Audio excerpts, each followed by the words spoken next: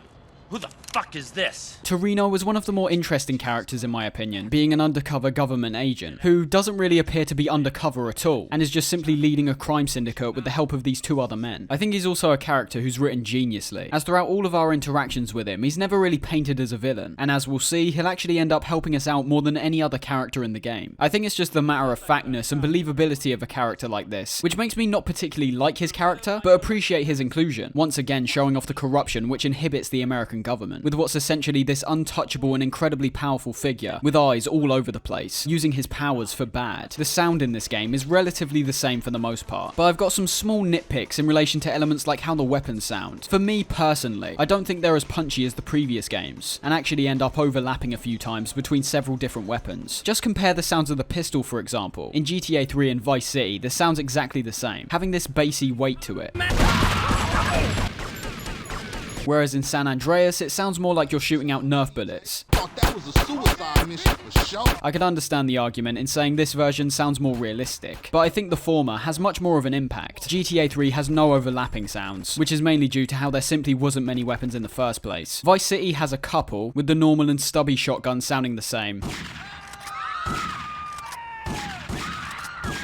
as well as the sniper rifles.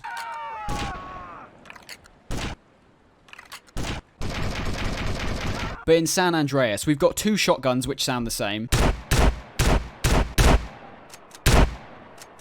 the AK and M4 which sound the same, and also the sniper rifle and country rifle which sound the exact same too.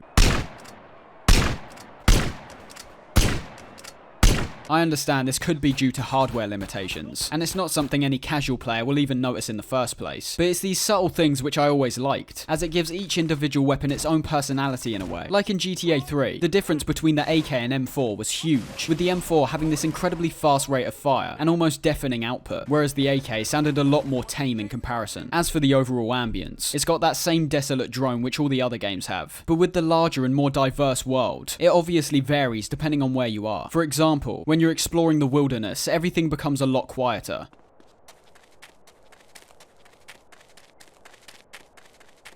With the only sounds that are really audible being your own footsteps, the wind, and perhaps what we could assume is some noise pollution that's being carried over from nearby cities. Whereas when you're in the cities themselves, you're still hearing the sounds of traffic, nearby conversations, and usually sounds of gunfire and police sirens when moving around the hood. The radios in this game are also fantastic, as usual, simply giving us even more tracks over a broader collection of genres. A large majority of the tracks on these stations are actually coming from the 70s and 80s, with most of the music that's relevant to the time period cropping up on stations like Radio Los Santos and Radio X, both of which specialize in hip-hop and rock respectively. I still think Vice City might have the tightest and most memorable soundtrack, but San Andreas definitely presents more variety. And, of course, tuning into the talk radio station WCTR, we can eventually hear Laszlo presenting a program called Entertaining America, after the initial host, Billy Dexter, dies on air. Listen, how many hot women need a man? Because, I mean, it's kind of been a dream of mine to sleep with housewives. Are you dissing my hoes, bitch? No, dude. Your hoes are bitches. Your hoes are bitches. The last job we do for this syndicate is Outrider, a mission which starts off by particularly making us hate the character T-Bone, as he shoves a gun in the back of our head and strangles us, before then having to clear out a path for a van. Luckily, we're not left completely up to our own devices to do this, being given a rocket launcher and a sniper rifle to wipe out the several roadblocks which are set up along the way. I love the level of destruction we see in this one, with it reminding me of the other escort mission in GTA 3, but made much less frustrating by showing the path the van will be taking, as well as clearly marking out the targets that are ahead, so that we don't need to stay in close proximity to the van. There is one mission that I'm not a big fan of here though, and that's Snail Trail. It seems to be self-aware of how boring this mission can be, which didn't really need to be the case. For the first time, it's not too bad, following a target all the way back to Los Santos as he rides on a train, and then continuing to follow him to the pier when he enters a cab. The only problem is, if you fail, you're gonna have to do this all again, and there's some really strange ways you can mess this mission up. For example, the first time I tried this, I was doing everything perfectly, however didn't realise I was going to have to continue following him with my motorcycle after he got off the train, which I left down in the subway, and upon going to pick it back up, he could somehow see me through walls and became spooked, making me have to retry. The process of following the train and the cab does take time, which is worsened even more by the fact that you're not doing anything outside of solely waiting for these things to arrive at their destination. This could have been avoided if the only task wasn't to follow things, as this game adds the feature of a trip skip, letting you skip the unnecessary driving bits in between if you've already attempted the mission once. It's a strange inclusion, as despite being helpful, they also remove the taxis from Vice City. A weird decision, considering that if anything, the taxis would have been much more effective in this game, due to the large scale. The ending of this mission's also a bit of a piss take, and made me briefly think about how and why these missions are structured in this way. Not particularly any part of this is challenging, just time consuming, and after all the following, all you do is kill the guy in one shot, and then you're done. It's not satisfying really, and made me feel like I'd wasted a bunch of time riding around when I could have just killed the guy. After this point, we then take focus on taking out the crime syndicate that we've been working for, starting with Jizzy B, who we attempt to take out in his club before he tries to escape. This is all good stuff, but they try to encourage a stealthy playstyle at the beginning of this, with Caesar giving you a silenced pistol and having to enter the building through a skylight. I like the idea of having to find a new way into the building, even though it's kind of spelled out for you, but the stealth is always something which I didn't really understand in this game. The first time we're really introduced to it is way back in the mission Mad Dog's Rhymes, where we're once again not forced, but heavily encouraged to keep keep hidden. It takes notes from games like Splinter Cell, where upon entering a dark, shadowy area, you'll basically become completely invisible, which is both shown by your icon turning darker on the minimap, and also being able to hear CJ's breathing. But the fact is, unless you really want to go for this stealthy approach, I think it's much more practical to go loud in most cases. Like in this mission, we're given this silenced pistol, but actually never get the chance to use it, and there's several other missions in the future where you could try and sneak your way around the guards. But the fact is, it not only takes longer, but is also harder to pull off than just rushing in with your best weaponry and wiping everyone out. If you want to do it though, the option's there, so I suppose that should at least be appreciated. We end up taking out T-Bone in Pier 69, along with Ryder. We get caught up in the middle of a huge firefight between T-Bone and Woozy's men, as well as the Ballers, which come in about halfway through. It's an intense encounter, with a satisfying payoff when you and Caesar take out T-Bone.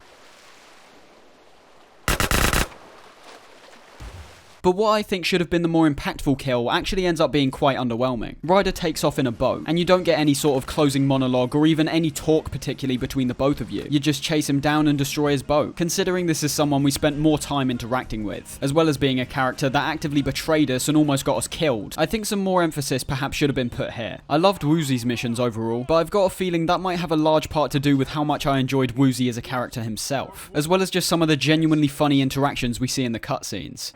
You know of the boss's curse? Curse? Nah. He's blind. Blind? As you may have assumed by his outfit, he is in fact the leader of the triads found in San Fierro, one of the only gangs from previous games to be brought back here. He's just a fairly chilled out guy despite being involved in some heavy crime, and has a tendency to get involved himself despite being blind, which we can see in Mountain Cloud Boys. What's wrong? You lost? You need a hand? No. I was just, getting the feel of the place. Stick close. Where we make our way to a triad meeting before discovering they were attacked by the Vietnamese. This involves another good shootout, with admittedly quite a funny emphasis on almost letting Woozy play out his fantasy of having clear vision, with the final part requiring you to let him drive by the incoming cars. Lure and Ramfar Lee are also fine, if a bit basic, with both of these solely focusing on driving vehicles, either for a delivery or to follow a set of checkpoints. But then we get a bizarre inclusion in the form of Amphibious Assault, where for the first time in the game we're told that we can't progress unless we level up our lung capacity. Bearing in mind this isn't an optional mission, it's a rather vague and, as we'll find out, over-expecting instruction. This is one of those skills that you aren't really ever going to need outside a few occasions, so it's a strange expectation for the player to achieve this. It's also not made entirely clear how you level up this skill, as despite being clearly related to water, the way in which you level it up isn't made clear for a while. The swimming itself in this game is a very welcome inclusion. The fact that you don't just flail around and drown anymore is nice, but it's one of the only elements in my playthrough that seem to be messed up by the frame limiter, which I assume due to the mods I installed, became less of an overall problem. It makes it so that you move very slowly in water, which I didn't initially think was a bug until it became a problem later on. But the way you get better lung capacity is to dive underwater for a period of time. Another nice feature, which despite being somewhat barren, considering how densely packed the underwater would be in real life, with all kinds of fish and marine gardens, still holds a fair amount of wildlife, which actively react to your presence, which I think for the time would have been pretty damn impressive. The fact is though, I think leveling this skill up takes far too long, with large periods of time where you don't really know if anything's happening or not. It only lets you know you've leveled this skill up when it goes up to a certain percentage, and until then you're just wading around the water aimlessly. As I said, a strange request considering nothing like this really happens before or after this, but if they were attempting to experiment with how skills could actively affect certain missions, I think it could have been done much better than this. And the bit I haven't even mentioned is that the level you need to get to isn't even really necessary. It's mainly used when working your way towards the tanker, as there's multiple boat patrols around the area which will spot you if you swim on the surface. But the fact is, if you don't actually swim, as in make movement on the surface, they won't spot you anyway, so it's not even essential that you have a lot of stamina anyway. There is a weird amount of swimming in these latter missions though. The Da Nang thing is fairly similar to the previous mission, but focuses less on the actual infiltration, and more on gunfights, and rescuing some hostages that are being trapped on the boat. I do really like the beginning set piece, where we use a minigun to take out tons of enemies on the ship, as well as the final part, where we confront the katana-wielding captain of the ship, and duel with him. Well, I say duel, you just kind of obliterate him. Only after this do we get the opportunity to take out the final member of the syndicate, Torino, in which we need to chase his helicopter and take it out with a rocket launcher. Something I do like more about these types of missions in these games is that they're a lot more liberal in how you tackle them. The rocket launcher is obviously the best way to take the chopper down, but isn't the only way you can take it down. And there's also a lot more freedom in your movement and how far you can actually stray from the helicopter without it automatically failing you. The games start to get really strict with this kind of stuff in the later games, and I don't really know why. I'd say San Andreas is definitely edging towards that side of things, things, but still has a relatively broad amount of freedom in these objective-based moments compared to later on. And after all that, we're basically done with San Fierro. Although unlike the countryside section, is less of a packing up and moving thing, and more just a smooth progression to the desert section of the map. We have also got the optional Wang Cars asset to complete as well though, which brilliantly reintroduces the car dealership going under the same name in GTA 2. And no, it's still not very funny. I still think these are definitely worth doing, despite basically being deliveries. Getting some great moments, like testing out Nitro with Caesar. There's also a point where we need to use a crane to offload some cargo from a ship, which may be the first time I've ever witnessed a crane section both control smoothly and be relatively quick. And there's also a mission where we need to employ some stingers to burst a car's tires, which I think would have actually been a great feature to let players use in the open world, but unfortunately isn't used outside this one mission. This leads us to the desert, where we start by getting told that Torino isn't actually dead, which should have really been expected. It just goes to show that even someone like us, who basically seems to be an unstoppable force by this point, even we can't seem to touch someone as silently powerful as Torino. I think Monster made me realise something about how they handle each switch to a new location, and I think it's pretty clever. Look at every single starting mission when travelling to a new part of San Andreas. We've got Big Smoke, which takes us around several parts of Los Santos on bikes, Badlands, which makes us travel deep into the wilderness and up some mountains, Wear Flowers in Your Hair, which might as well be a guided tour of San Fierro, and then basically the same thing here in the desert. It's a very clever way to both show off the environments, which I'm sure the development team were very proud of, but also to familiarise players with these new locations that they're about to spend a lot of time in, which is quite important as it teaches players the lay of the lands and how they should approach them. The countryside's filled with open space and rocky mountains, so it's probably best to stay on the paths, whereas in the desert the entire landscape is very wide and open, with even vehicles like the buggy encouraging players to perhaps go more off-road. We end up working for Torino during the majority of this desert section, with some brilliant moments along the way, like when we steal a tanker with the help of Caesar, jumping into the driver's seat from our motorbike. There's also Interdiction, where Torino really plays around with you, making it clear in his slimy business-like manner that if they cooperate with each other, Torino will get what he wants, and CJ will have his brother released from prison. But at the same time, if CJ doesn't help out, Torino's apparently purposely put Sweet right next to two inmates who'd want him dead more than anything. The mission itself is also pretty insane, making you protect a helicopter by shooting down other helicopters at the top of a mountain. It's after this where we're given the opportunity to buy an abandoned airfield, which is where we can start learning how to fly, which unlike the driving school is essential to complete. I understand the choice behind this though, as although some of the maneuvers you'll be learning like loop-de-loops and barrel rolls will likely not be used by most players, it's likely the first time most players will get to fly an aeroplane. I'd say flying in this game is much better than Vice City for the most part in my opinion, and particularly the planes. Planes in that game were not only fairly sparse, but weren't that tight to control either, whereas in San Andreas there's a real variety to choose from, each functioning slightly differently and feeling weighty, although there are some things that I'm not a big fan of, like how fast the planes actually turn, which became obvious when doing things like barrel rolls. Not only do they turn far too quick in my opinion, but also have the tendency to drop altitude majorly, which I just found slightly annoying. I'd say I actually prefer the helicopters in Vice City though, as they seem to have the opposite effect of the planes, being tighter in Vice City and more loose here. But I'd say they majorly make up for that with the types you can acquire here, with there being attack helicopters that you can shoot machine guns and rockets out of. We're also given the opportunity to skydive and parachute here, which I thought was excellent. The feeling of dropping like a fly back down to earth is brilliant, and I think the atmosphere of falling back down to the ground in this game is my favourite, even though I'm sure it was due to technical limitations. When you go far up enough, any semblance of the ground disappears, having you submerged in these yellow and orange tones. You can travel an incredibly far distance upwards, far past the clouds, and seeing everything slowly fade in as you make your way back down to earth makes for a fantastic view. This is best shown off in Stowaway, a great mission which we'll look at in a sec, and literally consists of about a minute's worth of falling. The parachute on the other hand is not very good to use. It just feels incredibly slow. I know they're inherently supposed to slow you down, but I mean way slower than I expected, with no option to actually speed up your descent. As I said, the two missions we do for Torino here are Stowaway and NOE.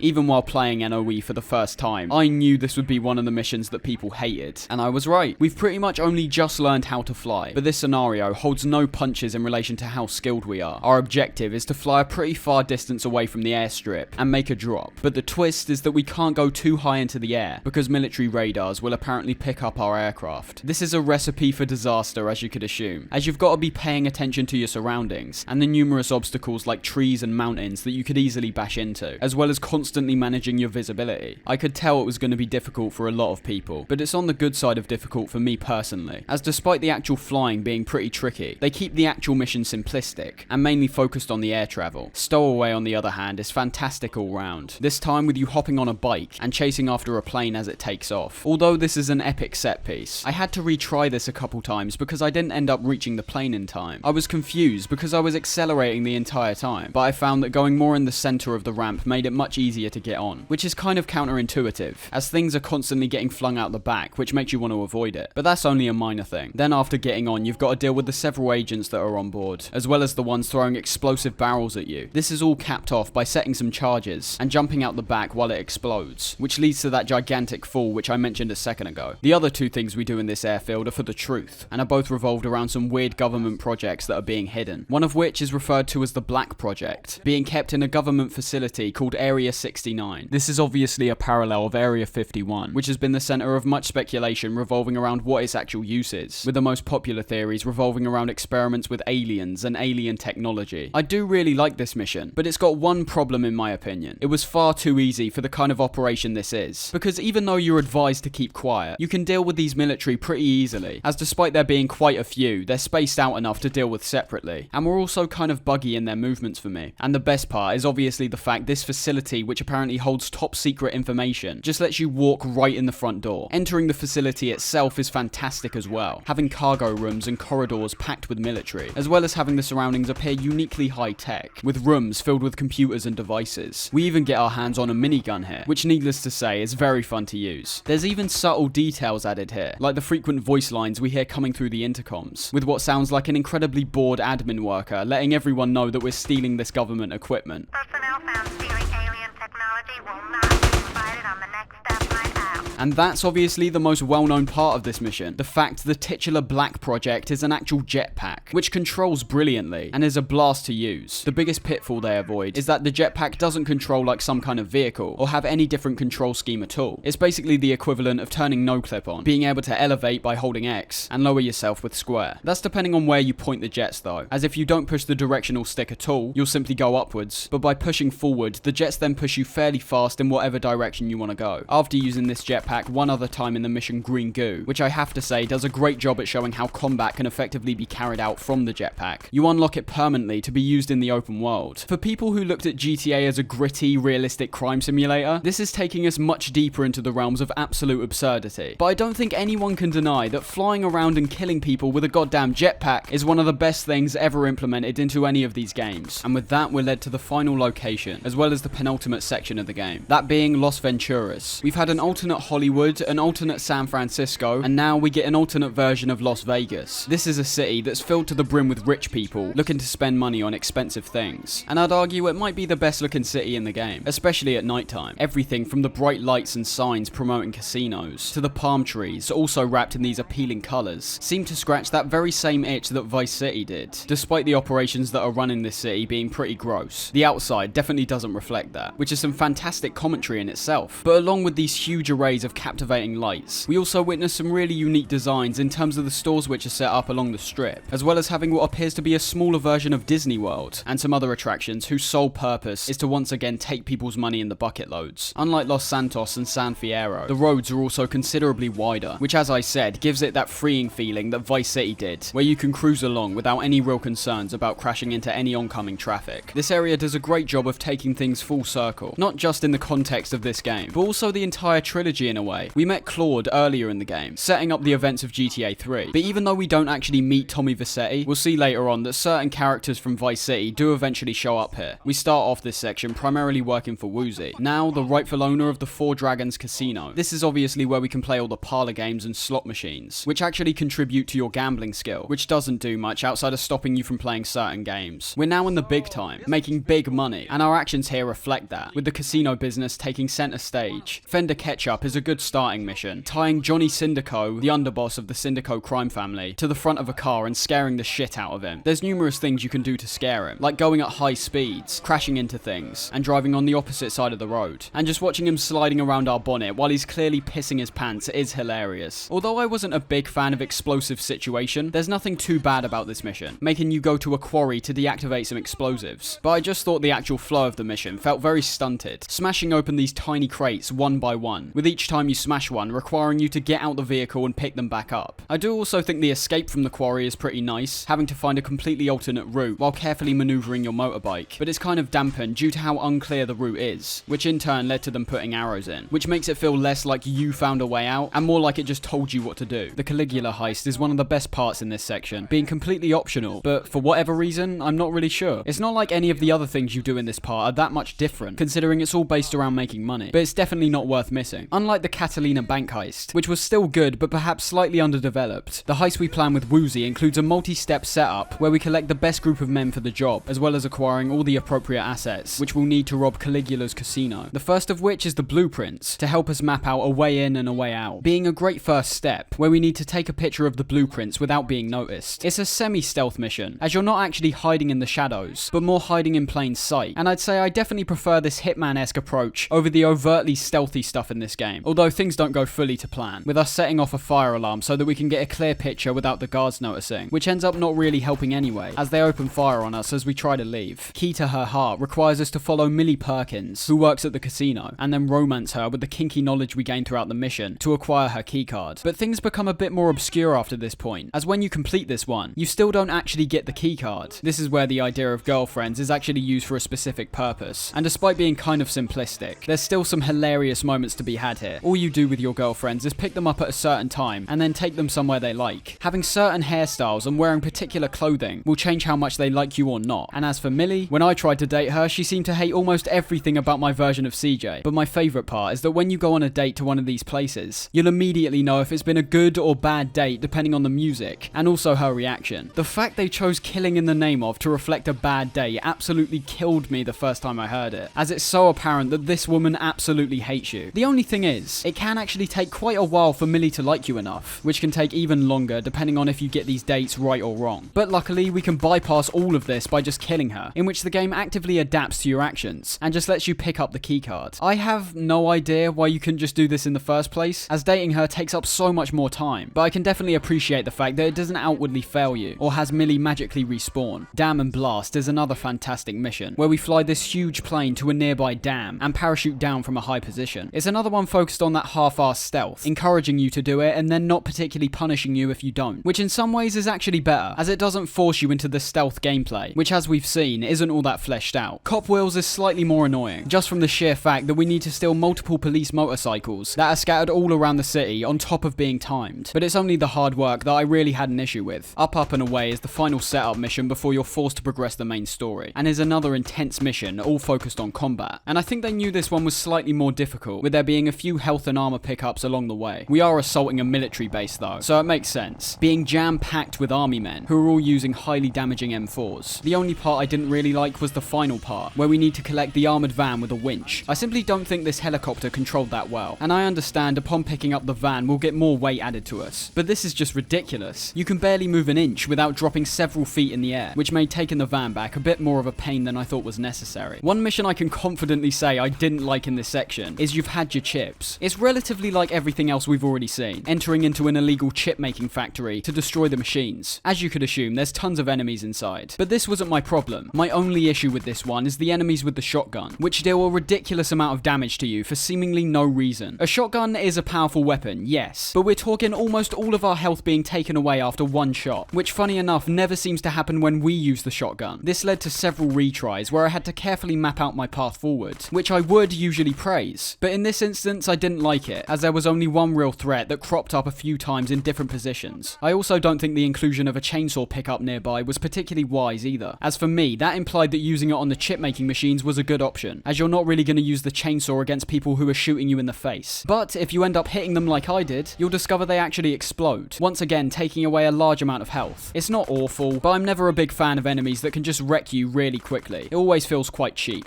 Don Quixote, on the other hand, is one that I really liked from the characters alone. All we need to do is pick up two drugged up men, one being called Macca, voiced by Sean Ryder from the Happy Mondays, and the other being the return of Kent Paul, still obviously being voiced by Danny Dyer. I was having a dream I was wanking over some fat bird's tits when this twat turned up. My only issue with this mission is that it slightly exposes an issue in how the vehicles are dealt out in this game, as you'll need a 4-seater to let them both get in. This led to about 10 minutes where I was constantly running up and down the nearby street, attempting to find a 4-door car, in which the same vehicles were spawning in non-stop. Eventually, I had to take one of the cars, drive back into the desert, until I eventually came across a van, which also ended up spawning in constantly. This is obviously an intentional function, but I'm not sure if it's based on hardware limitations, or if it's trying to represent a certain area driving the same types of vehicles. The only reason I question that is because the kinds of cars you see going past aren't the flashy and expensive ones you see in Las Venturas, but more trucks and vans. Anyways, outside of that, we just need to drop these two back to Caligula's, where we then get reintroduced to Ken Rosenberg. I miss this kind of linking between games. As the series goes on, they resort more to subtle references to past events, instead of actually including these elements, which I always thought was a missed opportunity. This is when we start working for Rosenberg, with intensive care, almost being a one-for-one remake of the mission Plaster Blaster from GTA 3, ramming into a few ambulances to find our target, ironically being Johnny Syndico, the same guy that was on the front of our car a while ago. I think this is a really impactful moment, despite it being mainly unspoken, although there is some narration from CJ at the start of this, which very rarely happens.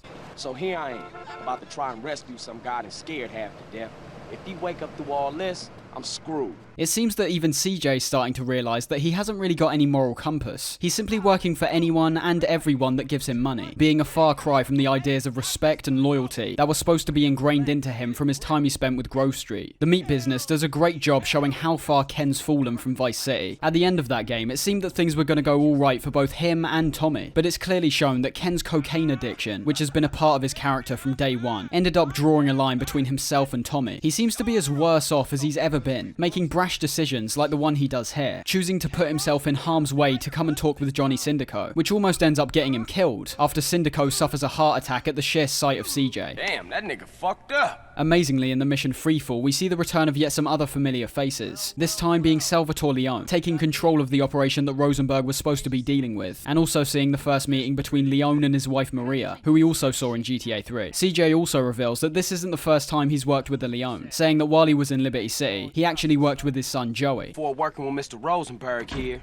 I had the pleasure of doing business with your son Joey back in Liberty City. You know my Joey? Sadly, despite this interesting setup, what we actually do here is terrible, and I'd argue is the worst mission in the game. It's simple, but just bad. We need to fly this very slow aeroplane a far distance away, eventually needing to line ourselves up behind another plane and jump onto it. Now, it wouldn't be too difficult, and actually would be a great mission if you could actually keep up with this one, but essentially you've got to preemptively start turning the plane around at some random point, as it's never shown how close the other plane actually is, and just hope that you line up with it. If you do what I did the first time and drive directly into it as it flies by, you simply won't be able to catch up with it, because it's just so much faster than you. It also only gives you a short amount of time to actually do this, which makes the initial turning even more vital, but doesn't remove how frustrating it can be. And bear in mind, this is coming from someone who did this on his second try. It's not that I found it difficult, it's just the idea of it is so bad. When we hop onto the plane, we do get a fairly interesting first person moment, where we duck in and out of cover while shooting some of the passengers, but it's not enough to save it in my eyes. The final thing we do for Salvatore is also something that should be good, which is squandered in my eyes. We end up saving Ken, Macca and Kent Paul from Leone, claiming that we need them as backup, so they get the chance to escape. Our actual job though is to get on a jet and fly to Liberty City to kill Marco Forelli. The idea of going back to Liberty City is unbelievable, and I guess you can kind of say that. We of course don't actually get to explore the city in its entirety. That would be insane, but we do get a glimpse of some of the streets you might remember, as well as the mission itself taking place in Marco's Bistro, which you'd remember from when Claude set up a car bomb outside that very restaurant. And as I said, this would have been great if there was one thing added: a trip skip. The thing is, you basically get shoved straight into the action upon leaving the cutscene, with there also being a couple of those almost insta-killing shotgunners. Not to mention that Marco himself dual-wields Uzis, and can take a fair amount of damage as well. The challenge is absolutely fine, but the fact you've got to fly back every single time is just tedious, and wholly unnecessary when the trip skip function is already in the game. Fish in a barrel is easily the weirdest mission in the game, because it's not a mission. I don't know why they couldn't just tag this on to the end of a normal one, but all that happens here is that CJ becomes a co-owner of the casino. I've got lots of favourite moments scattered across the game, but I think the one that impacted me the most was the phone call you get from Sweet while in Las Venturas. It's not a huge event, and I don't really think it's supposed to be, but the more I thought about it and how it relates to everything we've been doing for the last few hours, I just think it works so well. Carl, what's up? It's your brother. Hey, what's up, man? You okay? Not really. I'm stuck in a cell between two lunatics, and people keep trying to jump me. This shit ain't cool, partner. You looking after Kendall? Nah, she looking after me. Right. That's cool. I'm gonna get you out of there, though, man. No, you ain't, nigga. Who you think you are? I'm here for life. I guess I've grown used to it now. No, you not, man. I'm working shit out, whatever it takes. That's a negative. I'm through hoping. Have a nice life, brother. Hold on, man. I'm getting shit worked out for you. Just hang in there. Sweet. Sweet. Shit. Throughout the entire time we've been out of Los Santos, our brother's been locked up in jail, likely having the worst time in his life. And even though we are trying to actively get him out, CJ's also gotten caught up in all kinds of criminal activities that his own brother doesn't even seem like a priority. This might be a purposeful act from CJ, however, trying to distance himself from the life he once had, and moving on to better things. This dynamic is focused on even more later on, and becomes even more deep and interesting. The events which end up making us eventually leave Los Venturas are partly to do with that phone call, but also some strange coincidences, and brutal revenge as we'll see. But first, we need to finish off that heist, which starts off by completely changing our appearance. I don't know why this happens. I'm pretty sure it's the only time in the game where things like your hair are changed without your request, but it only lasts for this mission, so it's not that much of a big deal. This is a brilliant culmination to all the setup we've been doing, starting off with that hiding in plain sight I mentioned earlier, with CJ going in with a tuxedo pretending to be a worker. And the thing I like about this heist in particular is that we see all our outside input actually go to good use. For example, when Zero cuts the power to the place, which was only possible due to us planting bombs at the dam. This is also one of the only times the night vision goggles are actually useful, which is a piece of equipment I quite literally have nothing to say about. They make shit brighter and greener. You eventually get discovered by the Mafia though, with what follows basically being an escort mission where you need to protect Woozie and his men as they collect money from the vault and make their way back out, as well as emulating an escape from the police by flying out to the desert. And the reason I say emulating is because, as you might have noticed, this is the point where police are being constantly controlled and reined in during missions, not just left to basically ruin them like they did before. That's kind of like the police in general in this game though, which I haven't really mentioned at all up to this point as there's no real substantial change, but I'd say they definitely don't feel as overbearing as they once did, which I actually think's a positive. We're clearly going in a more realistic direction with this game, so having police smashing into your car and flying through the air after you just seems insane to have at this point, but it's not like they get toned down either, still having a 6-star wanted level which ends up with the military getting involved. We end up meeting Mad Dog, who after realising his rap career's gone down the drain, is ready to jump off a roof. If you can't remember, this is the guy who had that rhyme book which we stole for OG Loke, and in turn sent Dog's career spiraling, and actually ended up turning Loke into a hit while we've been gone. Our only task here is to catch Dog with a pickup truck while he's falling, which sounds like a very dark moment, someone literally jumping to their death, but it's almost made comical by the way we do this, turning into some kind of arcade minigame with how the camera swoops in, having to follow Mad Dog back and forth as he precariously walks along the edge. High noon is the final time we meet up with Tenpenny, with it being clear that something's pretty off when Tenpenny kills his partner Hernandez for apparently being a snitch. No! You snitch piece of shit! You vato asshole!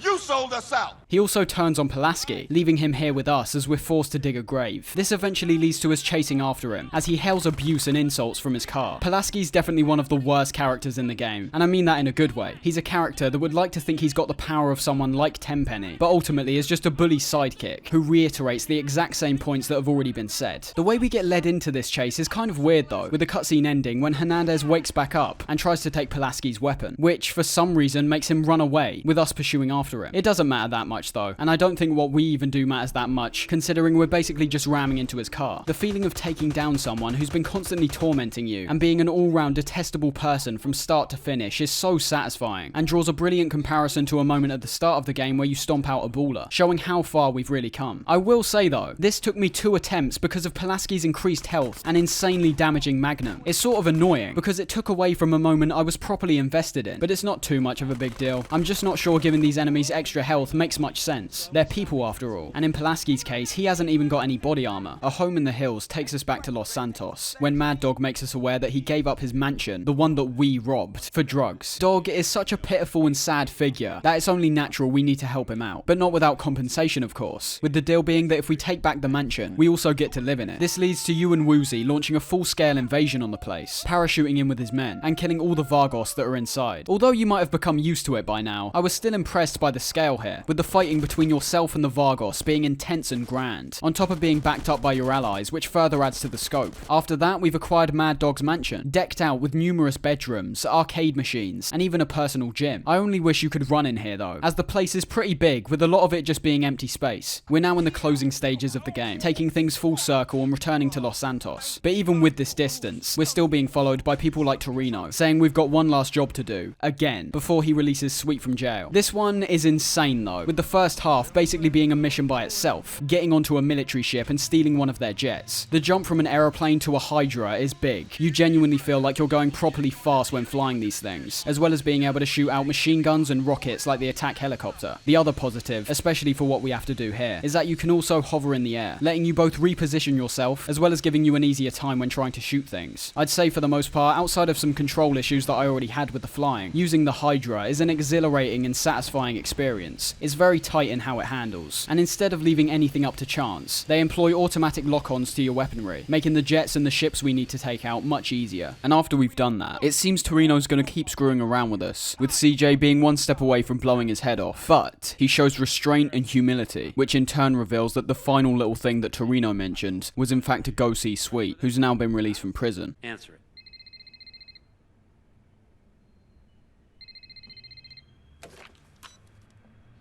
Hello? Carl, Sweet. Oh, Sweet. I don't know what happened. They just released me. This is the theme of the final part, tying up loose ends, and using all of our assets along the way to help out the people that really mattered. This initial homecoming isn't the happy moment you might expect, as Sweet shows an active distaste to your attitude almost immediately. We've been putting in work, and shit is going well. We got a stake in the casino, we got some insane shit in Fierro, we get into the rap game. Hey man, let me get you some new clothes, come on. New clothes? Nigga, what the fuck is this bullshit? CJ's only focused on materialism, excited to show Sweet his new mansion and all the work he's been putting in. But Sweet's not accustomed to that lifestyle, and because of his upbringing, likely never will be. It's a brilliantly written and dynamic debate, with Sweet's main priority when coming out of jail being to check on the hood and how the Grove Street families have been. It's two perspectives that are completely understandable. The life CJ once lived was filled with poverty and constant oppression, and he's basically spent his entire life trying to get away from it. He still cares about the people he was surrounded by, but doing things like moving to Liberty City was clearly CJ's way of moving up in the world, whereas Sweet on the other hand has developed a somewhat oppressive mindset onto himself. He puts family before everything, and unlike CJ seems to have done, doesn't forget those who are downtrodden and suffering in the hood. They both have their positives and negatives. CJ's ambitious and wants the most out of his life, but is neglectful and not understanding of those who don't think money and power is the be and end all. And Sweet seems to be stuck in his ways, almost holding himself back from achieving great things because of his hood mindset. He thinks being rich is equivalent to being evil, but we can also see that all of that thinking has been ingrained into him after years of dealing with the rich and powerful treating him and his family like dirt. This is one of the most well written and interesting moments in these games yet, and relates closely to our real world, not just San Andreas. And Sweet's right when he compares CJ to Big Smoke. He's basically one step away from completely abandoning all of his morals. That's everybody's dream to get out the hood. Man, you sound just like Smoke right now. But luckily, this closing act all revolves around cementing Grove Street as the kings of Los Santos, and dealing with Smoke and Tenpenny once and for all. There's some downright brilliant moments across this final part, starting with Cutthroat Business, where we track down OG Loke with Mad Dog, after he discovers he, or well I guess we, stole his rhymes. This isn't your typical chase though, starting off by chasing him down on these airboats, before then transitioning to these dinky little race cars, until we end up catching him. It's really dumb, but just like most things in this final part, I think it's intentionally done to show the ridiculousness of this situation, as well as how ludicrous and petty a lot of this crime appears under the surface. A large amount of time is spent taking back the territories, which is why I said if you're looking to 100% this game, it's best to wait till this point, as all the territories you once had have now been taken away. We do this in a few missions along with the help of Sweet, but after that point you'll need to head back up to the mansion, where you and your friends witness riots breaking out around the city. This is one of the best switch-ups ever seen in a GTA game, and I have no idea why they haven't tried something like this since. From this point on till the end of the game, the city will be in complete chaos. Not the kind of faux chaos which lasts for one mission, but a noticeable and dynamic change to the open world, caused as a result of Tenpenny getting away with numerous charges after being ratted out by Hernandez. You'll notice smoke rising out of several directions. The ambience has now changed from calm winds to a subtle but noticeable soundscape featuring shouting, helicopters and gunfire from the distance.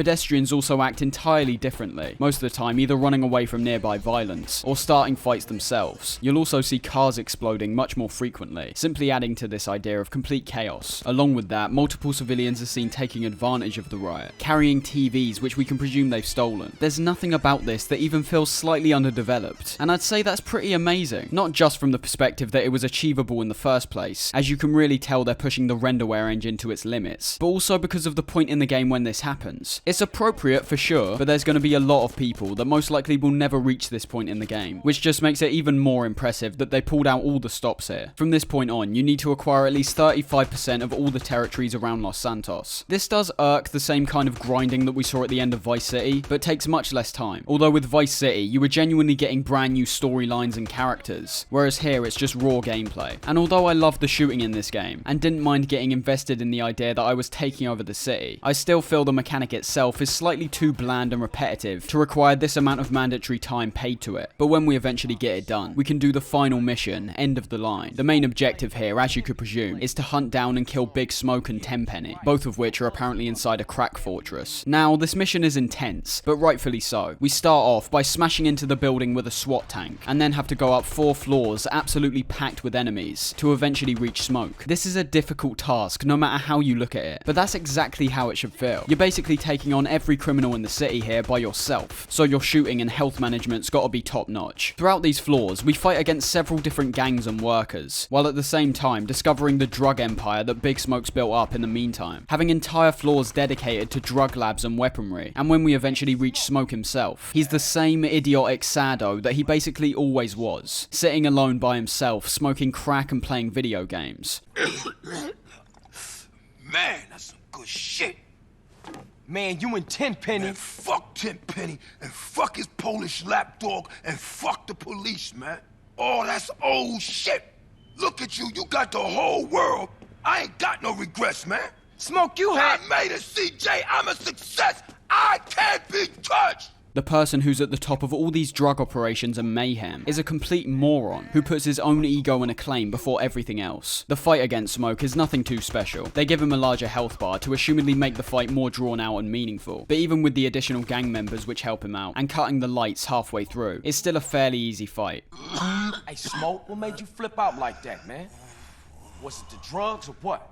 I got caught up in the money, the power. I don't give a shit. Oh, fuck, man. Why you just didn't quit, man? We was like family, homie. I had no choice. I had to do it. I just see the opportunity of when I'm gone, everyone gonna remember my name. Big Smoke. Tenpenny presents himself behind us, and after a close call where he almost guns us down, he attempts to escape, as well as setting the entire fortress alight. The escape we have to perform is pretty intense, as the time limit is quite tight, and there's multiple moments where we need to put out fires with a fire extinguisher, as well as also being shot at by the remaining gang members. But after we barely escape out alive, we get a final chase with Tenpenny, where Sweet jumps onto the back of his fire truck and seems to have the tightest grip of anyone in the world. We also get hounded with Molotovs, with the flames and explosions happening all around us, making for quite a spectacle. Halfway through, we make the switch to the gunman once Sweet gets back in the car. And this is where I audibly started saying to myself, if we end up back in Grove Street, this is genius. I was saying it over and over due to how long this section goes on for. And wouldn't you know, Tenpenny eventually loses control of the vehicle and crashes through a bridge right into Grove Street. The way they wrap things up is so perfect. Watching this twisted and evil character who's tormented us for the entire game slowly die with our closest friends and family, with the final line from CJ being arguably one of the most satisfying cap-offs to a story I've ever seen. See you around, officer.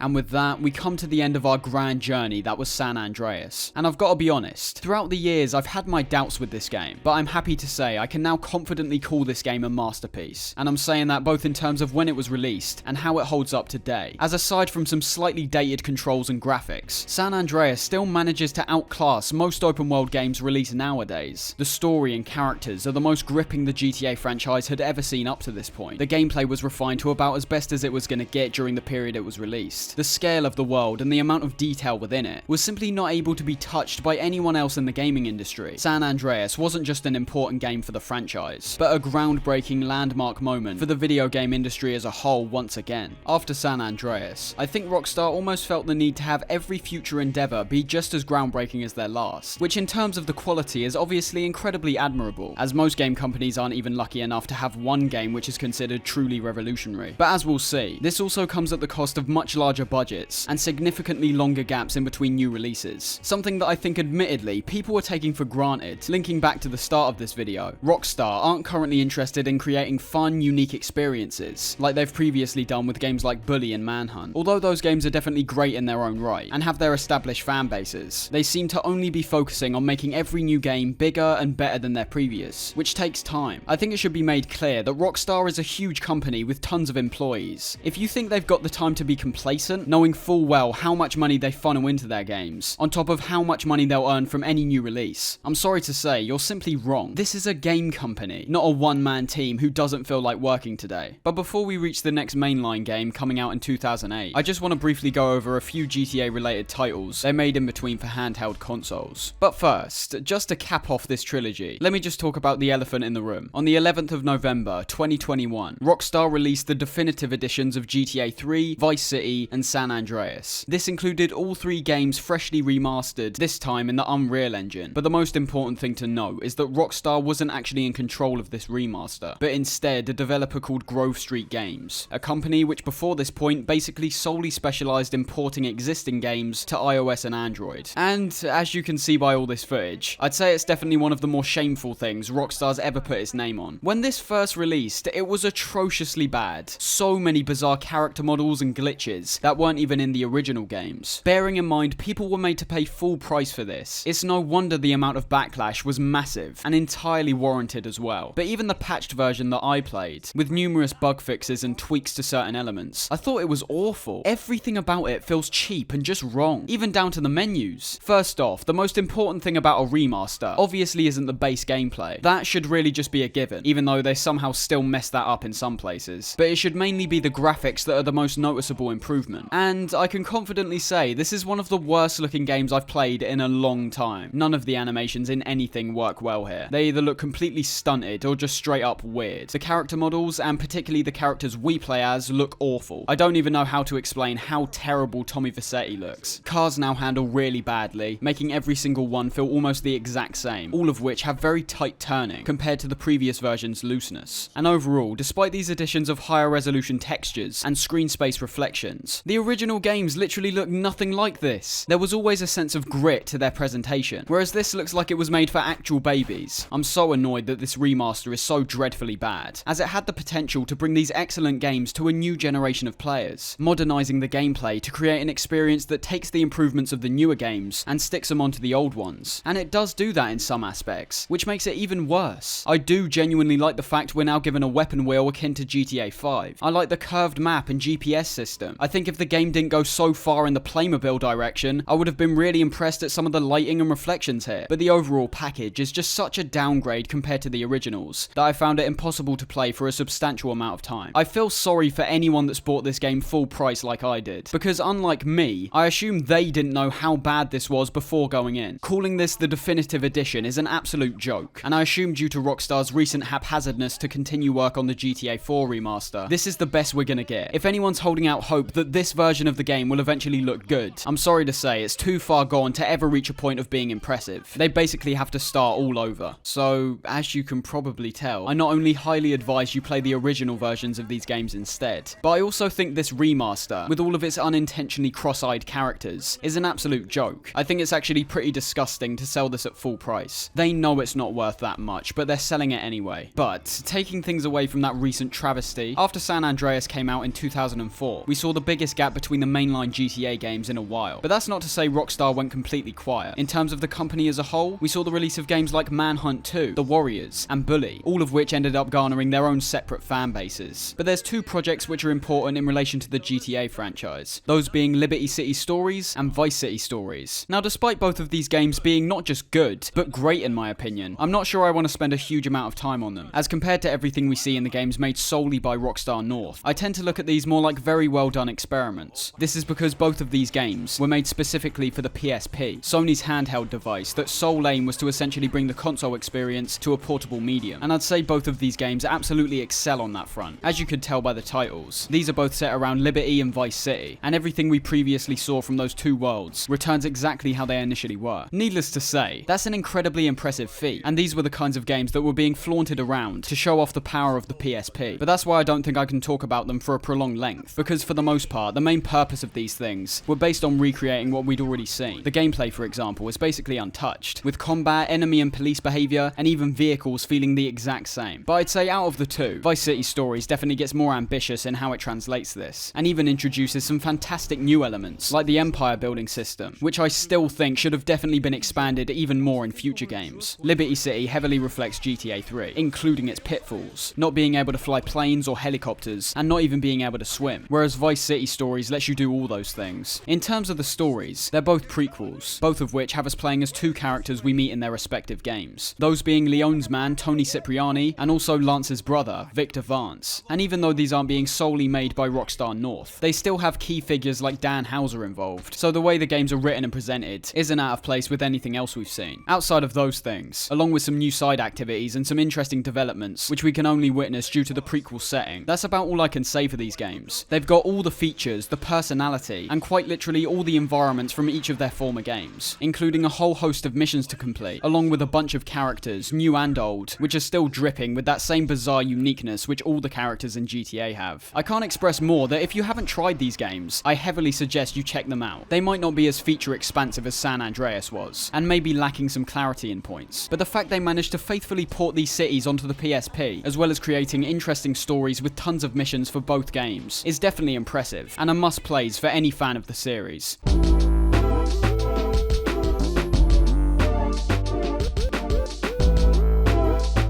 With GTA 4, we see the biggest jump forward the series has seen since GTA 3 released in 2001. The title's interesting in itself, as despite Vice City and San Andreas propelling the series forward immensely, I suppose there was an element of them which felt like they were using old parts from previous projects. Whereas with GTA 4, quite literally everything we see now appears to be what Rockstar realistically always wanted to create. With the PS3 and 360 both being launched a few years prior, it was becoming clear the jump to HD was starting to present some of the most immersive and realistic looking games anyone had ever seen up to this point. I think both consoles started off slightly rocky in my opinion, with a lot of the launch titles not really showing off the capabilities of the consoles. However, by the time 2008 rolled round, we were getting the types of games that truly, and I'm saying that with no caveats or nostalgic sympathy, truly hold up today. Games like Left 4 Dead, Gears of War 2, and Metal Gear Solid 4, which I still think might be the best looking game ever released on the PS3. The point is, the previous three games weren't particularly lookers, and I don't think players would have been complaining that much if the gameplay was at least great for GTA 4. But remember what I said about the evolution of Rockstar here. This was the defining transitional moment, which made it clear that when Rockstar North was going full throttle on a project, they're going all out to create something with the magnitude which players have quite literally never experienced before. Enter GTA 4, a game which from the opening cutscene oozes atmosphere. We step in the shoes of Niko Bellic, a former soldier descending from Serbia, who previously fought in the Yugoslav War, before eventually getting caught up in a European human trafficking operation set up by a man called Ray Bulgarin. After things became too intense, Niko chose to flee the country, and instead moved to Liberty City to come live with his cousin Roman. This is where our story starts, seeing Niko arriving at Liberty City on the cargo ship which he's been smuggled into the country with. This is easily my favourite opening segment out of the entire series. It sets the tone straight away as being much darker than anything we've seen before. It tells us that in this game, they aren't being restricted in anything they show. No hot coffee controversy is going to stop them from showing a prostitute whipping a dirty old man's back as the first thing we see. Of course, there's the huge graphical upgrade, which is noticeable immediately, but we'll obviously talk about that deeper later on. The theme is by far my absolute favourite as well, staying in line with this dark and desolate atmosphere, while also having small moments of intrigue mixed in between.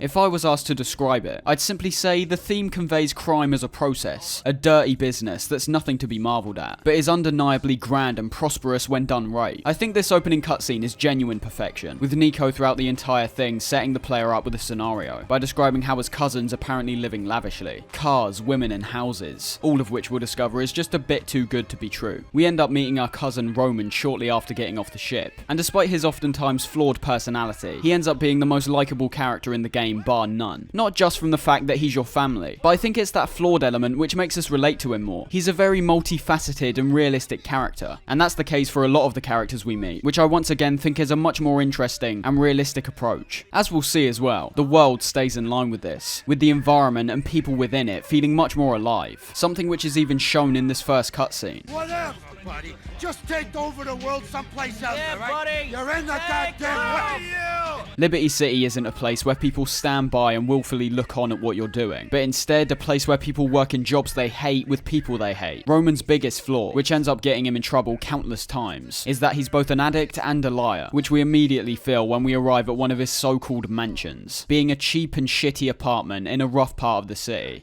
Where's luxury condo? Where's sports car? Where's Barbara with big titties and Stephanie who sucks like a vacuum? What are you talking about? In your letters to my mother, in your letters to me, all I hear about is Mr. Big, Mr. Roman, living the American dream. Sports cars, condos, women, money, the beach, opportunity. I come here, and the only thing big about your life is the cockroaches. It's this kind of stuff which I think adds to making Nico one of the best characters Rockstar's ever created, and is hands down my favourite protagonist from their games, outside of Arthur Morgan obviously. Despite being a hardened criminal like everyone else we've played as, there's a very human element to Nico, which the others lacked. We'll eventually get different parts of his personality fleshed out, as well as some of the haunting memories he has from the war. But even in these opening moments, we can relate to his situation immediately. Coming to a new country he's never seen before, being promised all these amazing things, and having to find out all of it was lies, and that he's really gonna have to start from scratch. And when he briefly laments his time spent fighting in the war, he clearly shows a considerable amount of regret and remorse over the actions he took during it. Roman? Roman!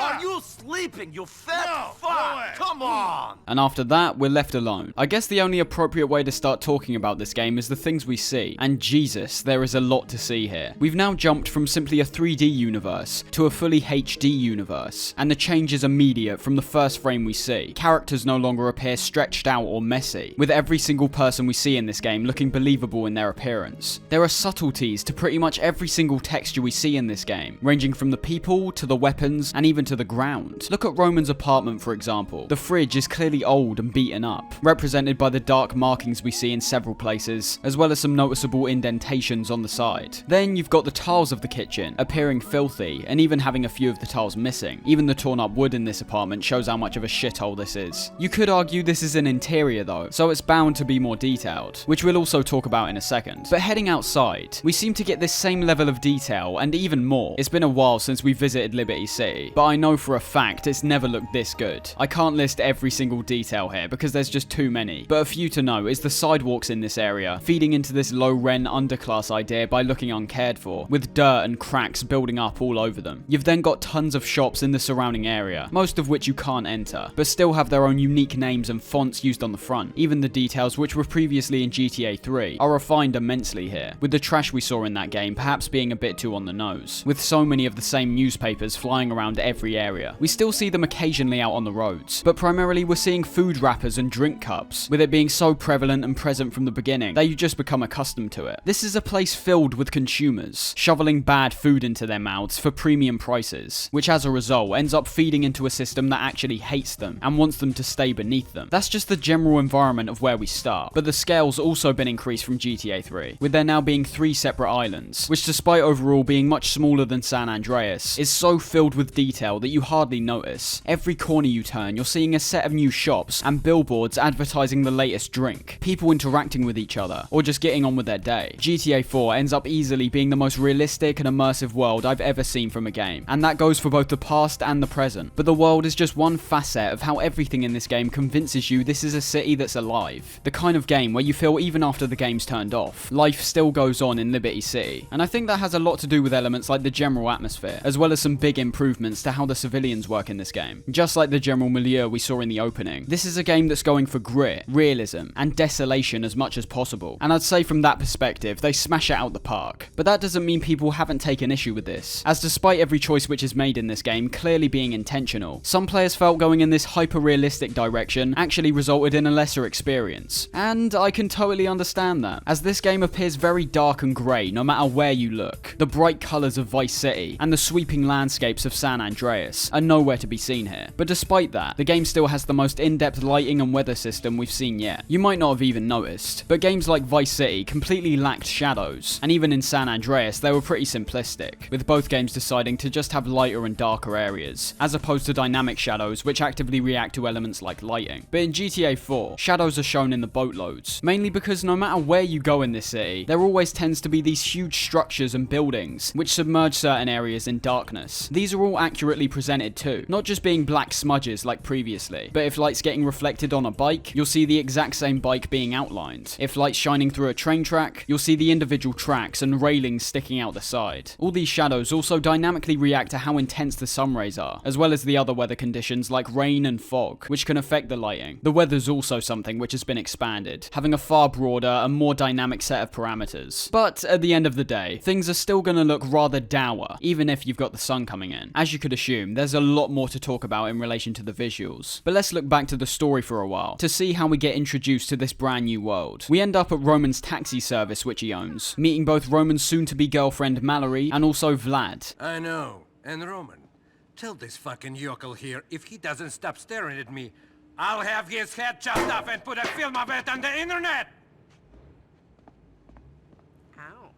Vlad is a brilliant character, and from this intro alone, you can tell he's yet another coked up slime ball that acts as a loose cannon. As every game tends to do when putting you into a new environment, the opening missions basically take you on a tour around the area, but I also think this one doubles as a tutorial in driving vehicles and the new phone system. We're given a phone by Roman after he goes into a poker game, telling us to let him know if some loan sharks show up to collect some money from him. The phone is an excellent but understated expansion on what we saw in the last games, modernising the technology and allowing us to do things like call different characters we meet throughout the game for a general talk, as well as calling people up to hang out. On top of that, we also get access to the number pad, which also allows us to call up things like the emergency services for certain occasions, while also being able to phone up a fair amount of numbers that are either completely secret or that you can notice around the environment. Chances are, if you see a phone number somewhere, you'll likely be able to call it up and get a small insight into whatever the company specializes in. This gets expanded on even further into the game, eventually letting us customize things like our wallpaper and our ringtones. Such a large amount of detail over a device that didn't necessarily need to be changed at all throughout the game. As for the driving, I'd best get this out the way now, as I think it's easily the most contentious point the game has in my opinion. Along with the brand new engine, the way vehicles handle has been massively changed here. Just like everything else in this game, they've tried to make vehicles more realistic, both in their designs and functionality. Out of the 123 vehicles this game has, including cars, motorcycles, boats and helicopters, these things control very stiffly. Now, it should be noted, I can barely drive in real life, but I'm gonna go out on a limb and say I actually think they go way too far in the direction of making these cars quote-unquote realistic. I will say, I wasn't the biggest fan of the cars and motorcycles in the previous games. They always felt far too loose and slippery, and in GTA 3 especially, one fairly light crash could either turn your car in a completely different direction or launch you into the air. But what I did enjoy was the speed they gave, particularly with some of the sports cars we could acquire. You'll notice in GTA 4 straight away that any slipperiness which was present in the past games is completely gone. Now it almost feels like you've constantly got glue stuck to your tyres. I think I do actually prefer the cars and motorcycles in this game. Elements like the destruction are fantastic. No longer having minor scrapes result in your car appearing wrecked, but now having the car accurately reflect not only how hard you crash, but also where it happens. If you graze the left side of your car lightly against a wall, you're likely going to see a scratch on it, whereas if you drive it head first into a wall, the front of the car will basically fold in on itself. This is where the realism really works, with the sound and weight of these hefty vehicles, making for some impactful collisions, some of which even result in you getting flung out the front of the car. Can you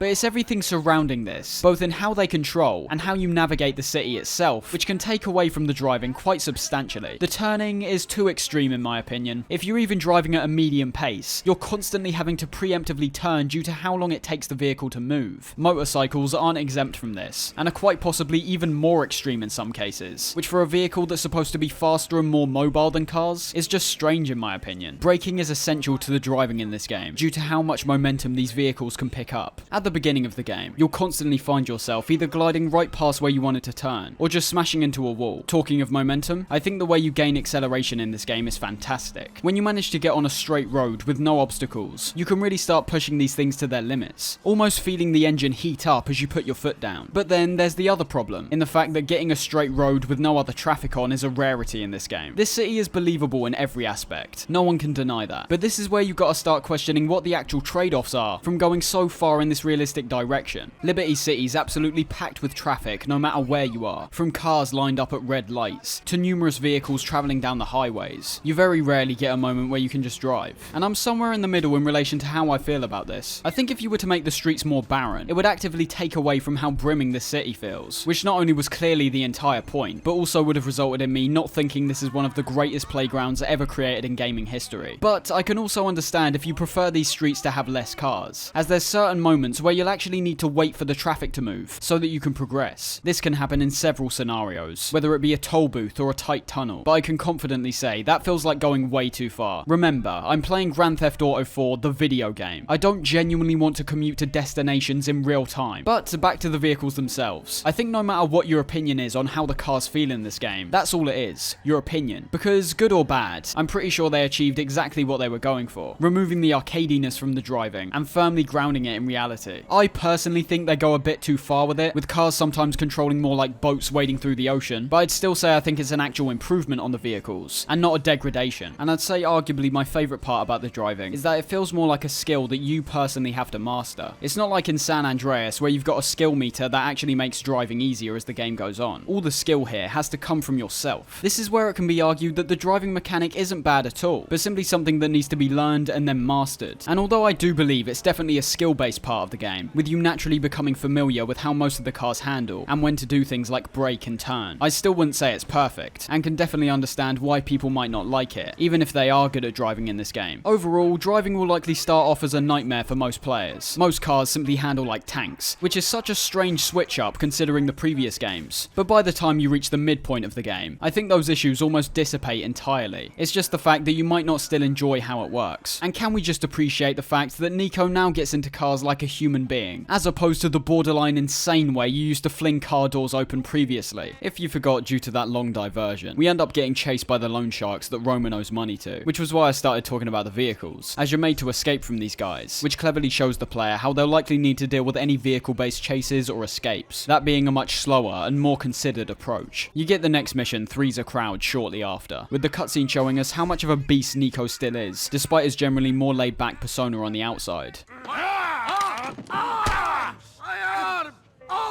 What about you?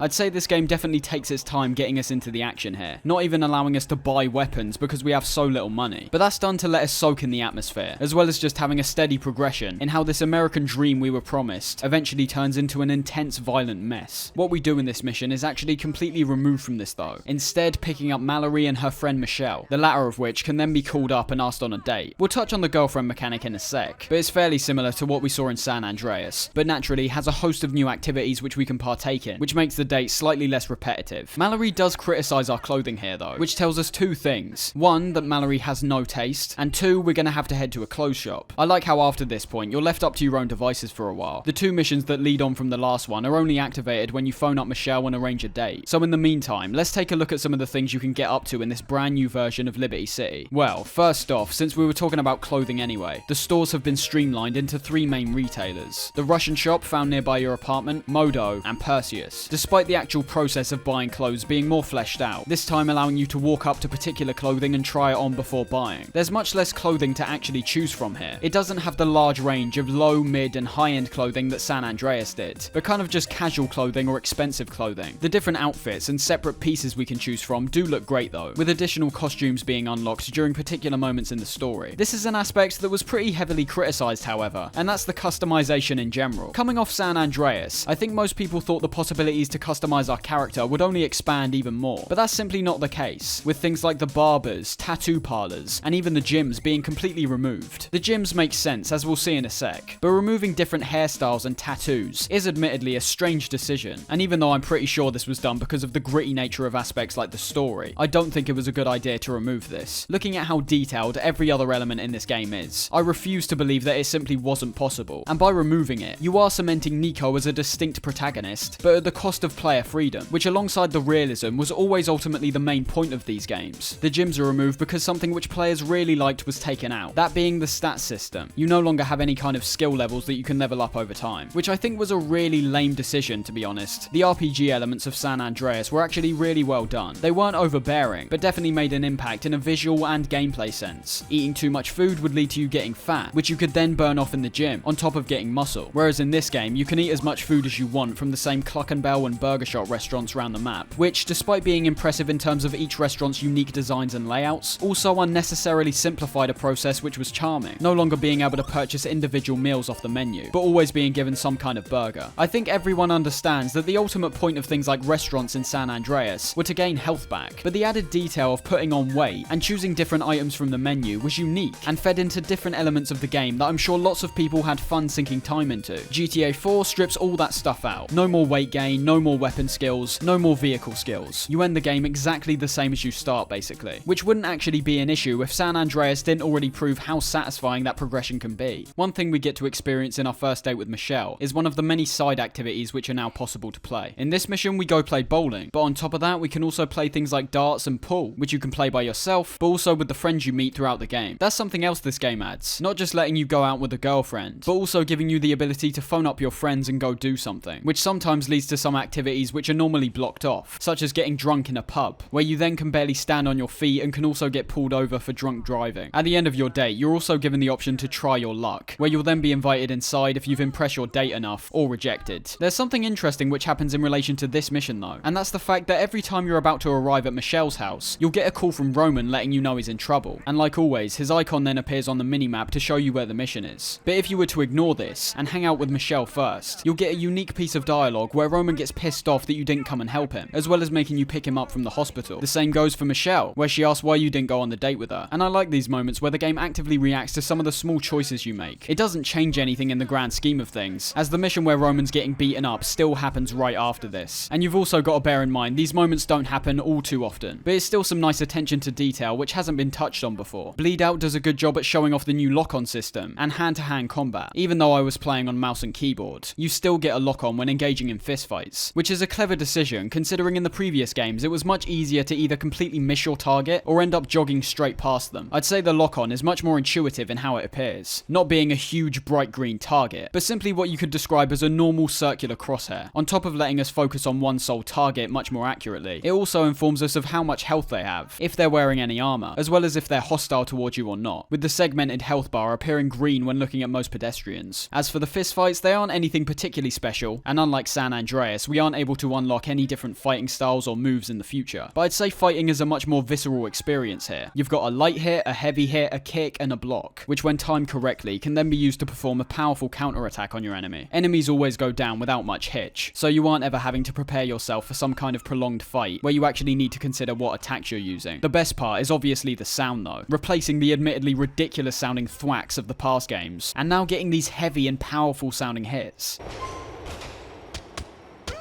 You can really feel the impact of every hit that lands. And what makes things even better is how your enemies react, due to the new ragdoll system which has been implemented. With each hit, we can almost feel the enemy's posture getting weakened, and upon landing a few consecutive shots, you'll eventually see the enemy start going limp and stumbling around. This can lead to some incredibly realistic scenarios, where it looks like your enemy's slowly losing consciousness as you keep laying on hits. The counterattacks are also very satisfying, but at the same time, very easy to pull off. That's tested mostly in the final part of Bleed Out, when going up against a guy guy with a knife, being encouraged to dodge out the way of the attack and then disarm his weapon. Jamaican Heat is the first opportunity we get to use weapons. That's if you haven't already stolen one from a police officer or something. And is also where we meet another brilliant character, Little Jacob. Okay, great.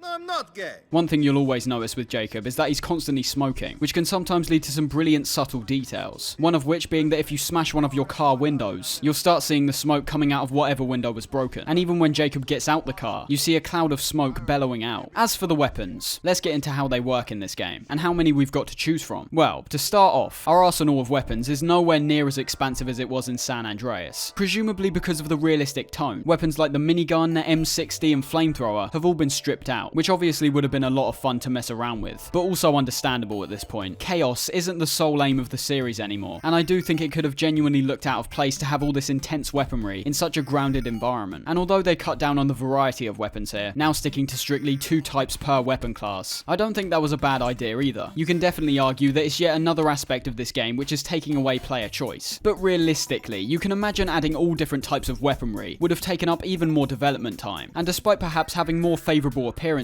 if the alternate weapons are all performing pretty much the exact same, I can understand wanting to rein in the amount we can acquire here. But that being said, there's a slight contradiction there, as despite there being 2 of each weapon per class, I think there's a very clear distinction in power between both. Even though we had similar types of weapons like the Tech 9 and Micro SMG in the previous games, the only thing that was really being changed was the appearance. Same goes for the AK and M4. But in this game, it's simply one of 2 things. The weapons which you acquire earlier in the game, which are okay, and then the ones you acquire later in the game, which are much better, essentially making the weapons you had before an active disadvantage if you choose to continue using them. It's a strange dilemma, as I suppose there was always an element of that in the past games, with weapons like the SMG and combat shotgun obviously being the best weapons in their respective classes. But there's something about how in this game it's just good and bad, which I find to be slightly restrictive. But I say slightly with a big stipulation, as realistically you're going to be able to cause mayhem and mow down tons of enemies no matter what you're using. The way all of these look are fantastic obviously, all of which having very distinct and sleek appearances, as well as having some major improvements to animations like the weapon's knockback and the muzzle flash. Those things looked almost ridiculous in the other games, as you basically showed no sense of recoil, and had this pretty shoddy looking muzzle flash that stayed on screen for quite a while. You can really feel the weight of every weapon in this game, which varies depending on what one you're using, and the flash which occurs when firing is incredibly brief and explosive, just like it should be. I preferred shooting in general here so much more than the other games, as for some reason it was only in this game where certain crucial elements were added, first of which is the recoil, immediately making the shooting more engaging and slightly more skill based. I'd say you're still a bit too much like the Terminator here, being that most shots still have laser precision, but continuing to fire now results in the outside circle of the crosshair enlarging, which will then increase the spread of your bullets. The ragdoll system proves itself to be incredibly satisfying once again, with every bullet you land on someone making them stumble around and possibly fall over. This creates a fantastic but slightly disturbing effect, where it's almost like you can feel the person clinging onto their life as they get increasingly shot up. A headshot is a one-shot kill, as it's always been, but from experience, I'm aware these are much easier to pull off when using a controller now. This is because the lock-on is much more fluid, with you being able to use the right stick to pull your crosshair to different parts of the body. It's still usually centered on the chest area, and upon letting go of the right stick, it will then recenter itself, creating a nice balance between both free aim and lock-on. When using a mouse, it's the same as normal though, but still has the added effect of being able to see the enemy's health. The sound of these weapons is also amazing. Every single one has a real impact and bite to them, and with the higher quality audio files, we've got even more clarity.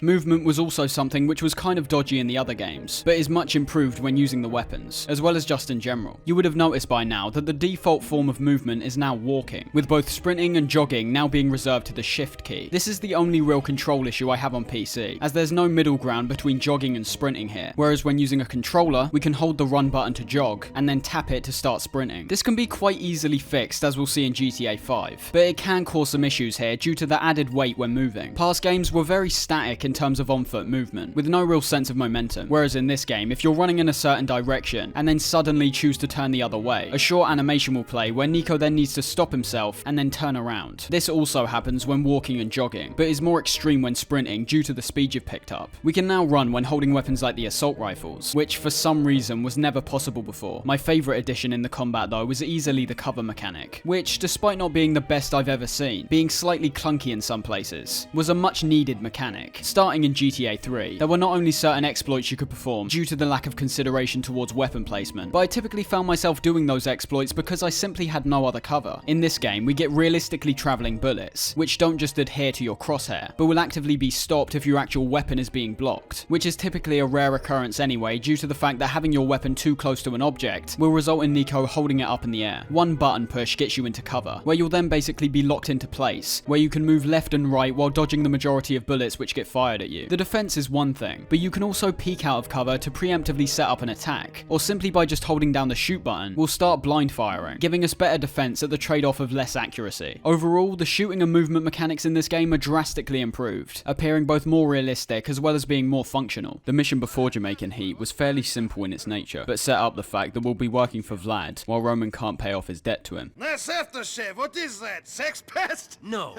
It's where is my fucking money? Bull in a china shop is a very simple mission where we need to go collect money, but shows off the fact we can now pick up items like bricks from around the environment and then throw them at things. Despite appearing dynamic in this mission, I will say that finding these objects out in the open world is a pretty infrequent occurrence, on top of just not being very useful. His other missions include a mission where we need to chase a van, a mission where we need to steal a vehicle, and a final mission which combines both a vehicle and on foot chase section. These teach some vital lessons though, as well as showing off some other mechanics which have been added. Hung Out to Dry forces us to carjack a vehicle so that we don't end up losing our target, which is something which has been changed quite drastically. The past games made sense in terms of hijacking, but entering vehicles that were parked up along the streets never made much sense, as you were able to just open the door and drive away like you had the keys to the thing. This idea has now been expanded, with Nico having a variety of animations in which he busts open a window, unlocks the car door from inside, and then proceeds to hotwire the vehicle to get it running. It's also explained that you can rapidly press the accelerate and brake buttons to speed up how long it takes to hotwire the car, which is an unnecessary but appreciated detail nonetheless. This is a process that would take much longer than a couple seconds in real life, but the animations here convey the idea well enough, and still shows the process of robbing these vehicles in a fair amount of detail. Same goes for the hijacking too, where getting people out of their cars can vary depending on aspects like what weapons you have in your hand, which side of the car you're entering, and how reluctant the passengers are to leave. Not to mention that carjacking introduces a new threat in relation to the police, with many cars being armed with alarms, which when heard by police in close proximity will give you a 1-star wanted level. Clean Getaway introduces a few new things, one being that Vlad starts exposing himself not as the hardened criminal he initially paints himself as, but instead a coke-sniffing moron, and also a couple mechanics, which despite being fairly unnecessary once again, I can't help but marvel at how many minute details are covered here, the first of which being the fact that we can actually ride the trains which travel across the city, which I do have to say is fairly impractical, considering we can both steal cars, as well as now having the ability to hail taxis whenever we want. The taxis are a fantastic addition too, and I'd argue that as the game went on, I found myself relying on them much more frequently, due to how certain parts of the map become incredibly dense and tricky to navigate, whereas before they were only used in Vice City to return to missions. That function's now been switched to our phone, where if we fail a mission, we immediately get a text message giving us the option to retry. I like this balance, as it stays away from the idea of checkpoints, which were becoming increasingly common in video games at this point, and in my opinion were slightly overused in a lot of games, and took away both from the actions you were making and the mistakes which may have come along with them. Taxis, on the other hand, are now used solely for transportation, either directly to a waypoint you've previously marked on your map, or by choosing one of the many predefined locations, such as missions, gun shops, or your safe house. The final thing this mission shows us is the car washing places we can take our cars to, which is impressive from the sheer fact that cars will noticeably pick up dust and dirt when being on the road for a while, but isn't much use outside of cleaning a car that you're most likely going to abandon not long after. Ivan the Not So Terrible is a great turning point in the opening section, conveying some new gameplay ideas, but also working on a narrative level which permeates throughout the game, where we end up constantly questioning our actions and wondering if what we're doing is right or wrong. One thing this mission shows us is the addition of ladders, which might not sound like a big deal, but adds a sense of verticality which for the most part was missing from the past games. This verticality is a subtle but very important element, as you'll come to find, with the game managing to pull off the perfect feeling of basically being an ant in this city. Everything from your animations to the way Nico looks amongst the other people, and even the camera angles, reinforces this isolating feeling the city brings, as well as contrasting that with how grand it is. The city streets feel almost claustrophobic, with so many people, apartments, and shops taking up space. But then, a real sense of scale is employed when looking up to skyscrapers and large apartment complexes, as when you bring the camera closer to the ground, you'll also find the camera angle actively gets distorted to make you appear even smaller against these gigantic structures. The point I'm making about the verticality doesn't just apply to that, but also the fact you're able to get on top of these buildings buildings and look down on everyone in the city. It's a bold approach to basically imply the player's a nobody. Nico's someone that has near to no reputation, and is someone you wouldn't look at twice walking down the street, but this once again makes us relate to him more as a character. He's not a wisecracking gangster or an established figure in the hood. He's much more human in how he's presented, and it's this human element which is shown off in the final part of this mission, where after chasing Ivan across several rooftops, which also shows off some pretty cinematic and dynamic camera angles, we're given the choice to either kill Ivan by stomping on his fingers, or to pull him up. These choices happen more than a few times throughout the game, and work both on the level of making you question whether to go the route of violence or mercy, as well as having actual repercussions, which admittedly only really happen if you spare these people. For example, if we save Ivan here, we'll actually rediscover him later in the game, giving us an insight into how his character's been doing since last time, and also getting a short mission alongside it. That's another addition I really like, being the random strangers that you can find around the map. These not only feature their own unique characters, missions, and cutscenes, making the game itself feel much more dynamic, as well as making the world feel even more alive. But the characters we meet are oftentimes pretty strange, and could stand up on their own as main characters in any other GTA game. A large number of these people will be related to things we witness in the story. For example, Hossan, who was the guy we talked to on the boat in the introduction. But there's also some brand new characters like Brian Meach, who's likely to be the first stranger you encounter, due to him being nearby Roman's taxi place. Despite only being shown during these moments, characters like this define themselves, and are memorable from the dynamism alone. But on top of that, we also get multiple encounters with a few of these people, making them more actual characters, as opposed to one-off strangers. My only issue somewhat contradicts the element I like most about these though, because outside of the fairly standard missions we do for these guys, we're not actually informed of where they're located, with the only signifying factor being the small blue icon which pops up on your minimap, only when they're nearby. I can understand why they did this, and I think it was for the best, but these encounters were so fun when I stumbled across them, that I just wanted to know where everyone else was. We'll see how these get expanded on in GTA 5, but despite being more fleshed out, I'd say in that game they take away the discovery and excitement from a lot of these, by making you 100% aware of where all of them are located. Concrete Jungle is another mission mainly based on combat, but also shows off some of the brand new interiors and effects. You've got to bear in mind that before this, every interior in the past GTA games had to be separately entered and then loaded, whereas as you can see here, when you and Jacob bust open the door, the entire house is already loaded in beforehand, not taking any time to load, or feeling separate from the open world. This is likely the first time we see effects like the shotgun blast, and destructible glass too, the first of which once again makes us really feel the impact of the shotgun, with sparks, smoke, and tons of recoil being involved in one single shot. But the way the glass reacts to things like bullets is also brilliant, accurately leaving holes with large cracks forming around them, which isn't just shown off here, but more importantly in things like car windows, which also can crack and smash depending on how hard you crash. They also make a point to highlight the first aid kit found inside the house, basically being the only remnant of health pickups from the previous games, now being repackaged into a much smaller and practical item. You'll notice that a green light will be surrounding this first aid kit, which is one of the only unrealistic elements this game actually has. This also applies to the weapons, which emanate a red light, obviously being done to make it clear which items are able to be picked up, as well as where they actually are, as due to how dark some of the environments can be, the weapons might be quite difficult to see otherwise. It works well enough, and is definitely much better than the floating weapons in the previous games. This opening section gets capped off with a bang, discovering that Vlad has actually been having an affair with Mallory, which is a great setup both from our own love and respect to Roman, but also how it's frequently being hinted in all of their cutscenes. After getting criticized by Roman for apparently being disloyal, You're an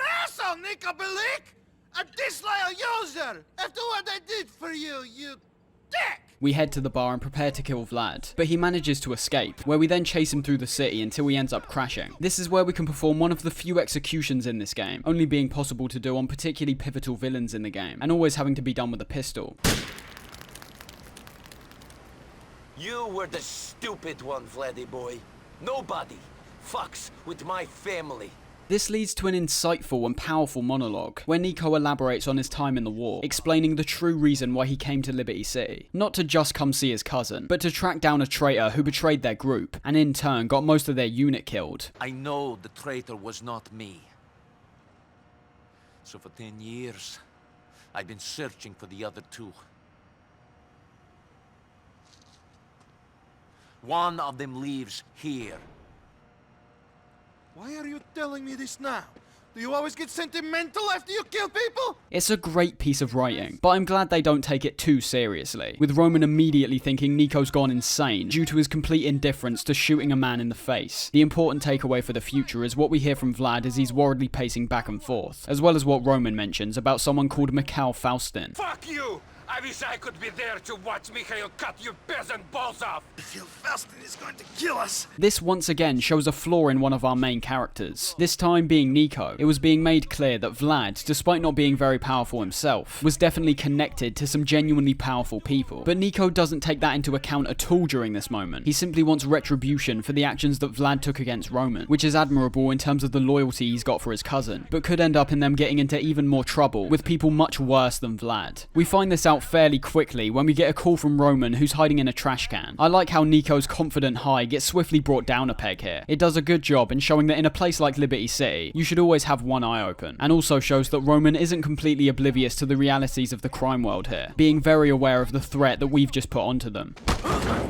Get out of the dumpster, Mr. Fatman! This leads to both you and Roman being kidnapped by Mikhail Faustin and Dmitry Raskolov, with Faustin being the man in charge. He proves his twisted and unhinged nature immediately by shooting his employee in the face. And in many ways, the fact that Nico was able to save himself and his cousin by tapping into that kind of mindset makes us start thinking about how Nico isn't too far off someone like Faustin, with the only thing keeping him grounded being his humanity. Roman ends up getting shot in the stomach because of his non-stop terrified screaming, but we're forced to leave due to a task Faustin set out for us, where we need to acquire a police vehicle and pull over some vans, one of which is carrying some stolen TVs. This is where things like the phone can come in handy, as despite there being a very obvious police car placed not too far down the road, we always have the option to call a police car ourselves if we were to not notice the other one. And I suppose while we're on the topic of the police, let's look at how they've been revamped in relation to this brand new gameplay environment. I'd say the whole wanted system in general here, like everything else, is much more detailed, with many more subtleties in how the police react to your crimes, as well as the ways you can avoid them. We've still got the 6-star wanted level, with 1 star now being a completely non-lethal level, where police officers will try and arrest you for a certain amount of time before going up a level and opening fire. The big switch in relation to getting busted in this game, as opposed to being wasted, is that it's now much more beneficial to die instead, simply because you now retain all of your weapons. This is a very welcome addition, as although it made sense that you'd have your weapons confiscated no matter if you were in jail or the hospital, it just didn't make for a very satisfying experience having to go back and buy them every single time. I'm glad to say as well that unlike GTA 3, the cops are nowhere near as intrusive. They act about as you'd expect a real cop would handle a situation, giving chase but also keeping their distance. They don't want to crash their car and potentially jeopardize both their life and also their only form of transport, although they do employ some tactics when you're coming at them either from head on or behind, where they typically like to swerve their vehicle in the current direction you're heading, in which you'll then have to maneuver your way around them. On top of that, the elevation of the teams which get brought in are also more believable. Even though it felt pretty intense having a tank chasing after you, I think it'd look pretty ridiculous having the army getting involved in this game specifically, but these are instead replaced by FIB vehicles and noose vans, basically having secret agents in faster cars and SWAT teams with way more powerful weaponry chasing after you. There's now also a variety of ways you can escape the police, which is arguably one of the best additions in the entire game. Before, we were only allowed to lose a 1-star wanted level naturally, and outside of that, we either had to enter a mission which only worked in San Andreas, or visit a pay and spray. The garages are still featured in this game, and are still useful if you're having a hard time shaking the cops. But now, when looking to our minimap, we can not only see where all the police are located around us, but also a flashing area that defines where the police are searching. As the police lose sight of you, you'll be able to travel outside this zone, and in turn will have to go unnoticed for a brief period of time before the police give up their search. As you could assume, the more stars you have, the bigger the zone will be, and on top of having increasing numbers of vehicles pursuing you as your wanted level increases, this can lead to some pretty tricky and intense scenarios. What's interesting too is the ways you can avoid the police while you're still being hunted. For example, the police will identify the exact vehicle you're driving, which you can actually hear over the police radios. But if you're able to get out of sight and then switch the vehicle you're driving, this will then temporarily make you much harder to identify, allowing you to drive past police cars without being noticed. This effect is temporary, of course, and they will eventually chase after you if you don't end up losing them. But it's an interesting and actually useful concept. The ways you can actually attain a wanted level has also been increased due to the newer technology, with police now being able to respond to any crimes you commit with the help of civilians phoning 911. Outside of the chases, getting into gunfights with the police, but also pretty much in general, feels a lot more intense. All of the enemies' AI has been improved tenfold. It makes the enemies from the past games look a bit ridiculous, with how their best strategy was to just run right up to you and try shoot you in the face. Here, every enemy will frequently try to find cover before even thinking about shooting you, and if they can't find any, they'll likely be moving around so that you have a much harder time getting a shot off. You can clearly see that self-preservation is their main aim, with taking you out simply being their job. There's also multiple strategies they employ, like moving in closer when using shotguns due to their short range, while at the same time being protected by someone with a longer range weapon, or how they can also take a civilian's car to give chase if their police vehicle's been destroyed. Needless to say, both the police and the AI in general have been majorly improved, with these new mechanics in relation to the wanted system also making any pursuits a much more exciting, dynamic, and engaging experience. Do You Have Protection is a pretty basic mission where you and Dimitri go collect some protection money, but the opening cutscene does a great job at representing drug use. There was always talk of this kind of stuff in the previous games, and in San Andreas, characters like the Truth and Maka were the embodiment of stoners. But what we see with Faustin is a more honest portrayal of heavy drug use over a prolonged period of time. It's not glamorous or cool, or even particularly enjoyable. It's something that addicts rely on to get them through the day. Despite being pretty funny and charming, the way drugs were shown and how they affected people in the previous games were more archetypes, not the real thing. It's also an important thing to realize how Dimitri reacts to this, initially appearing almost like a sidekick to Faustin, but revealing himself here to be much more switched on and aware of the type of business they're in. To put it simply, Faustin does crime for the enjoyment and rewards of it, whereas Dimitri looks at it like any other business, where a clear mind and professionalism is a must. We also see the brand new version of the gun shops in this mission, which I've got to admit aren't as flashy as that ammunition shops, but fits in line with everything else we see here. This is the first time that ammunition brand hasn't been used for the weapon shops, and although there is a part of me that does like the idea of having these gun dealers selling imported weapons, likely illegally from these back alleys, I think it actually takes away from the greater point that were the shops themselves. The fact you're now buying from someone shady just makes it feel like another part of the criminal life you're living, but the fact the ammunition shops were entirely legal and were able to sell to pretty much anyone brought up an interesting point in relation to gun control. The fact that somebody like us could go in and buy an SMG, walk out the door and kill people with it seconds later, and even when not looking at it in terms of the retail of guns, it's yet another iconic part of the previous games which has been ripped out. The way these gun shops function though is very immersive, where much like the clothing, you can walk up to each individual weapon and inspect it before buying it. It's obviously not as intuitive as a menu where you can just quickly buy everything you want, but it's nothing too bad either. All the weapons you can use are on display here, as well as grenades, a baseball bat, and some body armor which you can purchase. However, in the initial part of the game, weapons like the carbine rifle will be locked off, which is fine, but further proves that there's a clear disparity between the quality of these weapons. Why ever buy a micro SMG when you can get the normal SMG instead right beside it? This is the point in the game where both new characters and areas start getting introduced, with both Shadow and Final Destination taking us to the Bohan area of the map, located just above the broker section that we've been exploring so far. When crossing the bridge on your way there, there'll be a toll booth, which surprisingly, or maybe unsurprisingly, isn't just a surface level visual, but a genuine toll booth that you'll need to stop at and pay money. Now, this is about as immersive and realistic as you can get in my opinion, but I've always thought putting this into a game is slightly insane. The thing is, you've only got to pay $5, which obviously isn't that much at all, but there'll oftentimes be a line queuing up to it, and despite vehicles being fairly expendable in this game, you can assume some players won't want to crash their car, so instead will queue up behind the other cars as they slowly pass through the toll booth. That's the part I find ridiculous, and even though you can usually bypass the queue by just driving ahead, I've got a feeling that the way this was set up almost demanded that you wait in line. I think it's a cool feature, and the fact that you actually get a 1-star wanted level if you go through the toll booth without paying at least presents a minor consequence. But at the same time, we might be going just a bit too real here. Like, what's next? We've now got to tie our shoes when they become undone, or only cross the street when it's a green light. Shadow was actually a newer type of mission for the series, which I assume was done due to our default form of movement being a walk, as we have to tail someone here through an area of Bohan. There's been tailing missions like this before, but to my knowledge, I'm pretty sure most, if not all of these, took place in a car, which I don't prefer as much because of how often you found yourself being stopped by traffic. We also get a moment halfway through where Roman will start phoning you up to play pool, which is obviously an intended part, but works well in once again showing that your friends and family's lives are still going on even when you're not hanging out with them. It's majorly impressive, but at the same time downplayed when we end up walking through these apartments. These interiors are always accessible, even outside this mission, and although you can't enter most of the apartments, you can still climb all the way up to the top. It's something like that which will only be appreciated by someone who's played the past games, as the way this would work in San Andreas would be a loading screen on the way in, and then a loading screen on the way out. The interaction between Dimitri and Faustin at the start of Final Destination is really good once again, and I think that's the case for most things Dimitri's involved with here. It's important to recognize at the start that everybody greets Dimitri in a friendly manner, either letting him know they've done something for him, or thanking him for doing something for them. This peels back yet another layer to his character, making it much clearer that Dimitri is in no way some kind of underling to Faustin. Despite Dimitri saying they need to calm down their criminal activity due to the feds getting involved, we're asked by Faustin to go take out a supposed rat instead, with the mission itself being a very simple case of going there and killing him.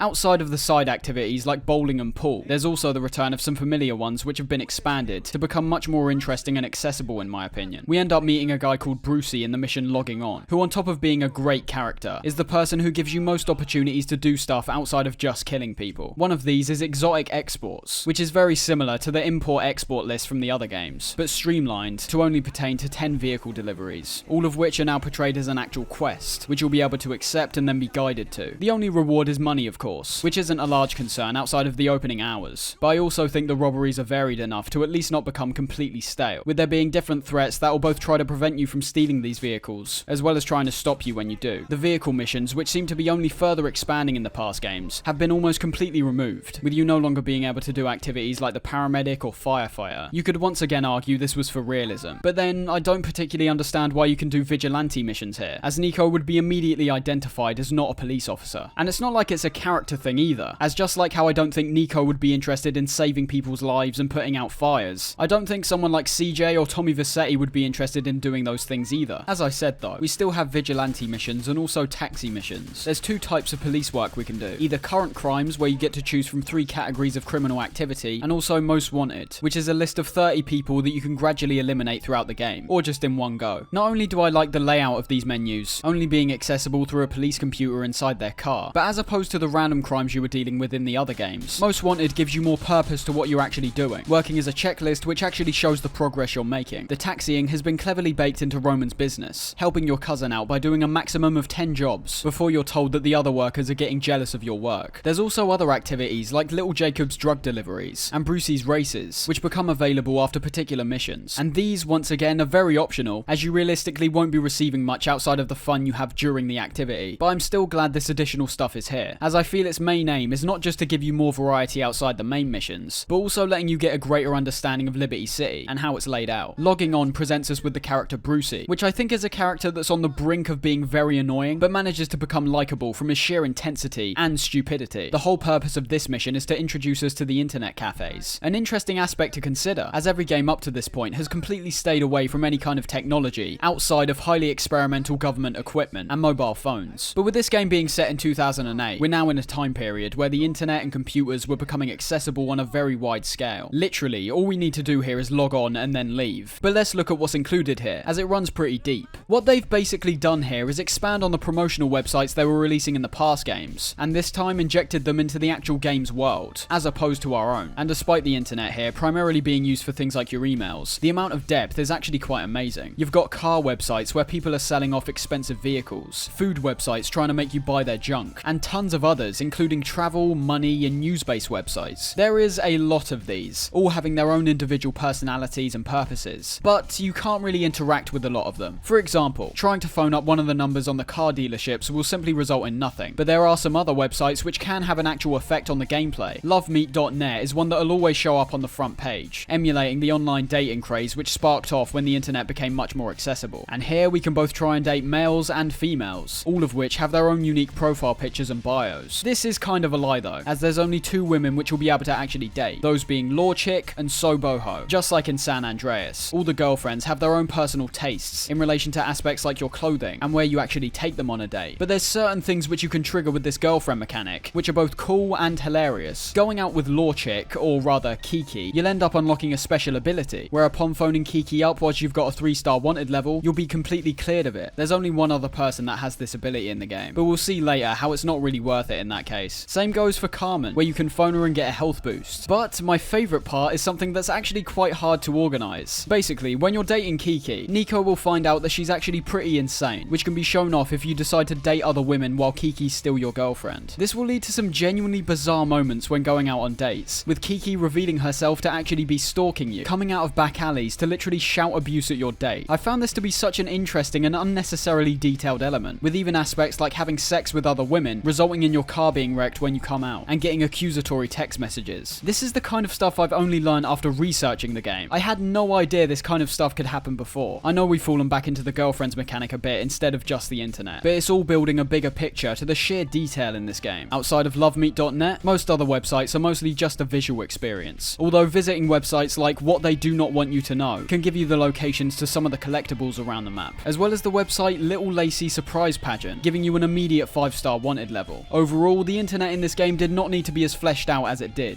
but as a result, does genuinely manage to create a lifelike experience, where you can get lost down certain rabbit holes, and spend ages just flicking through these websites created by weirdos. No Love Lost shows the repercussions of the criminal life on a normal family, with us starting off seeing Faustin arguing with his wife. You superstitious old crone, I'll see you in hell! Someday I'll crucify you!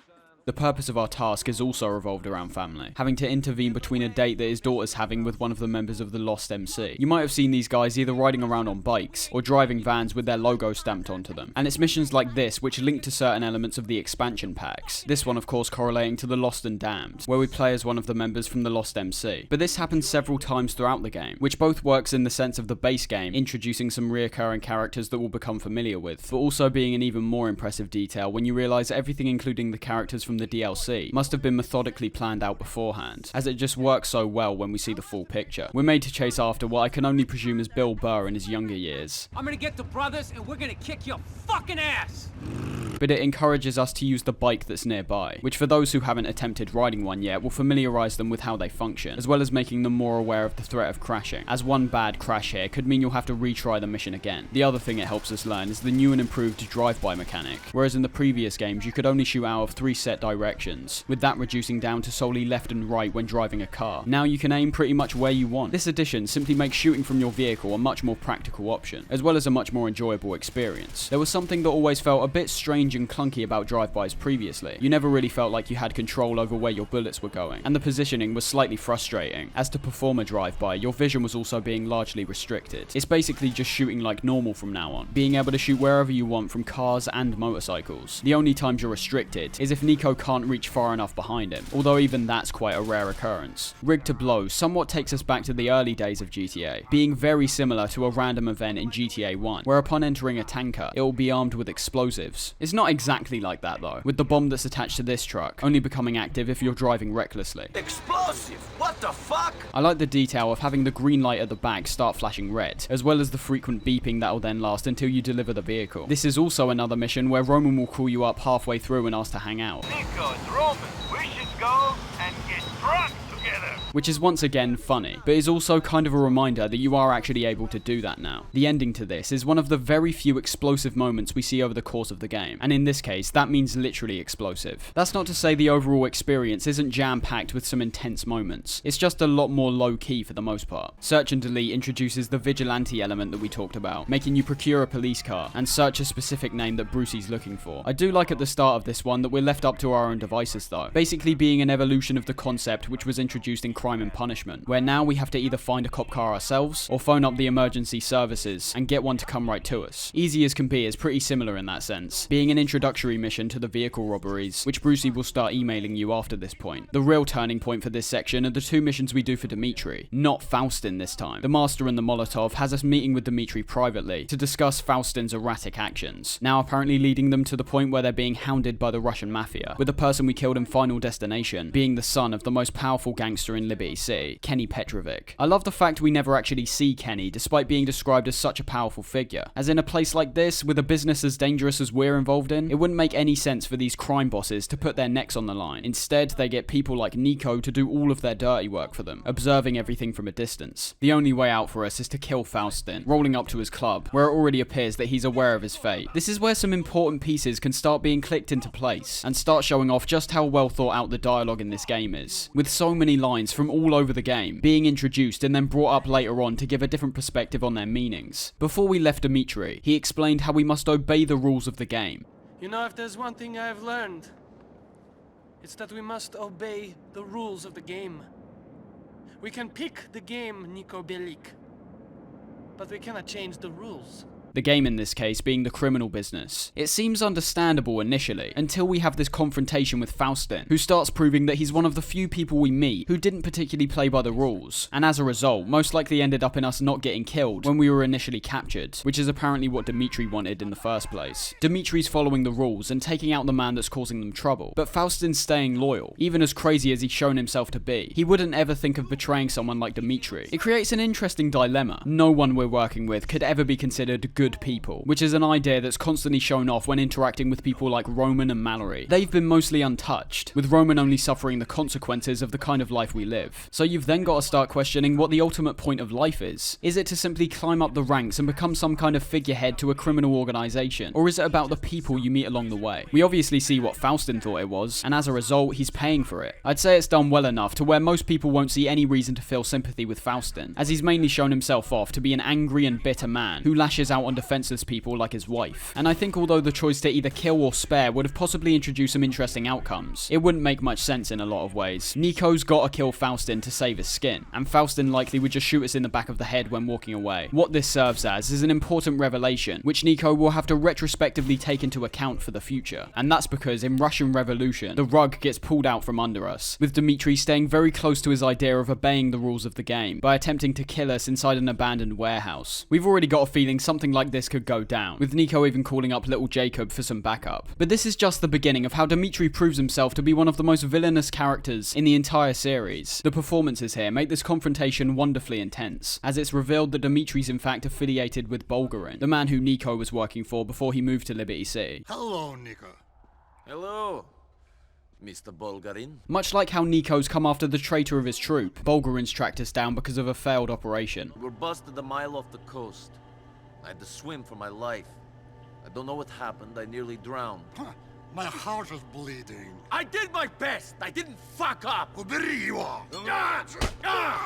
But luckily, before we nearly get our throats sliced, you and Jacob open fire on the numerous men scattered through the warehouse. There's several shootouts like this in the game, which are actually really well designed, which didn't necessarily need to be the case due to how satisfying the gun combat is anyway, but is impressive nonetheless. It once again shows off the intelligent AI, frequently waiting for you to make a move, so they aren't initially left open, as well as also placing the enemies in specific positions, which will make you need to think about things like who to take out first, and if you can move forward to the next piece of cover or not. Some enemies will be on an upper level, giving them a greater view of the combat arena, and in turn, a much greater chance of landing bullets on you. You'll also need to consider enemies that are hidden in darker areas of the warehouse, on top of others who are being obscured by glass. We also get a much larger chance of witnessing how these structures react to the impact of bullets, typically leaving holes in any kind of metal object, and chipping away individual pieces from walls and pillars. Seeing that, along with the huge amounts of smoke and rubble which can be kicked up, further engages us and immerses us into the combat, with visuals and sound working in unison to create some gripping encounters. This same destruction varies depending on what you're shooting. For example, the glass here might be breakable, whereas in other places it might only shatter and not fully break. Same goes for things like concrete, where it might be getting chipped off and physically seen on the ground here, whereas crashing your car into a wall will only make an indent. Shortly after this, we get a phone call from Roman, which activates one of the few immediate missions in the game. This usually only happens at pivotal points, and forces you into a mission when picking up a phone call, instead of going to a marker. In this instance, Roman's incredibly panicked about the entire situation that, for good or worse, we've basically brought into his life. It ultimately stemmed from our love of our cousin, now being hunted by the most notorious criminals in Liberty, because we couldn't bear to see Roman get stepped on by Vlad. This is where Roman really proves himself to be the most likable character in the game, because even though Nico's got him shot in the stomach, and in close proximity with the Mafia, he realizes there's no going back, and will stick by us even when we're at our lowest point. This, however, is a sentiment that quickly becomes reversed, as when we arrive back to our apartment, it's erupting in flames. Holy fuck, it's fucking burning! The whole place! I've got to go in! I've got to get something! Leave it, cousin. This place is gone. They burnt it! They fucking burnt it, Nico! With Roman knowing there was even a wedding ring inside for Mallory. When heading to his taxi business, we also see it suffered the same fate. Dimitri's quite literally burned everything we once had, forcing us out of Broker. This is where it's important to note that the dialogue between destinations has been heavily expanded. It's not just some random short talk to fill the time between trips. A lot of things which get talked about here, oftentimes have just as much poignancy as you'd see in a cutscene. For example, at the start of this mission, we hear Roman call up Mallory and arrange a place to live in Bohan, setting up this brand new apartment we'll be living in after the others burn down. He also recounts a dream, which, despite being literal in Roman's case, is entirely representative of what people call the American dream, basically meaning easy living. Last night I had a dream. Really? Yes. You and I had a place of our own. A place where people come to eat and relax. Classy place. None of this fast food diner bullshit. We own a real restaurant. And after we see the destruction of our assets, we essentially hear Roman have a breakdown, describing how he had to sleep under his desk for a year, and bringing up how we were so ungrateful to criticize the apartment that was just given freely to Nico. Do you know how long it took me to get a place of my own? You got off the boat and I was here for you! I know you were. I got here and I had nothing! Nobody! Which admittedly is kind of true. Nico then recounts a story about a time when Roman and himself drank a bottle of vodka after their bar back home was destroyed, working as a fantastic anecdote of both loyalty and taking the good with the bad. All of this is conveyed in the writing and the performances alone. It doesn't even need any kind of cutscene, or even particularly our full attention to be as impactful as it is. This is a standout moment, of course. Not all the car dialogue is to this standard, but it's just one example of how occasionally these talks can border on the deeply profound side of things. The argument you both get into when you arrive at the new apartment made me realise something about how these particular characters are written. There's not a single point in the game where you're disagreeing with them both. You can constantly understand why they're doing and saying certain things. What's wrong? Where should I start? All right, I'll start with you. What's wrong with you? 15 minutes ago, you were cowering in fear because you didn't know what was going to happen. Now, you know everything is shit, and we're going to be killed, and you're all cheerful. I don't get it. I guess I'm an optimist. An idiot.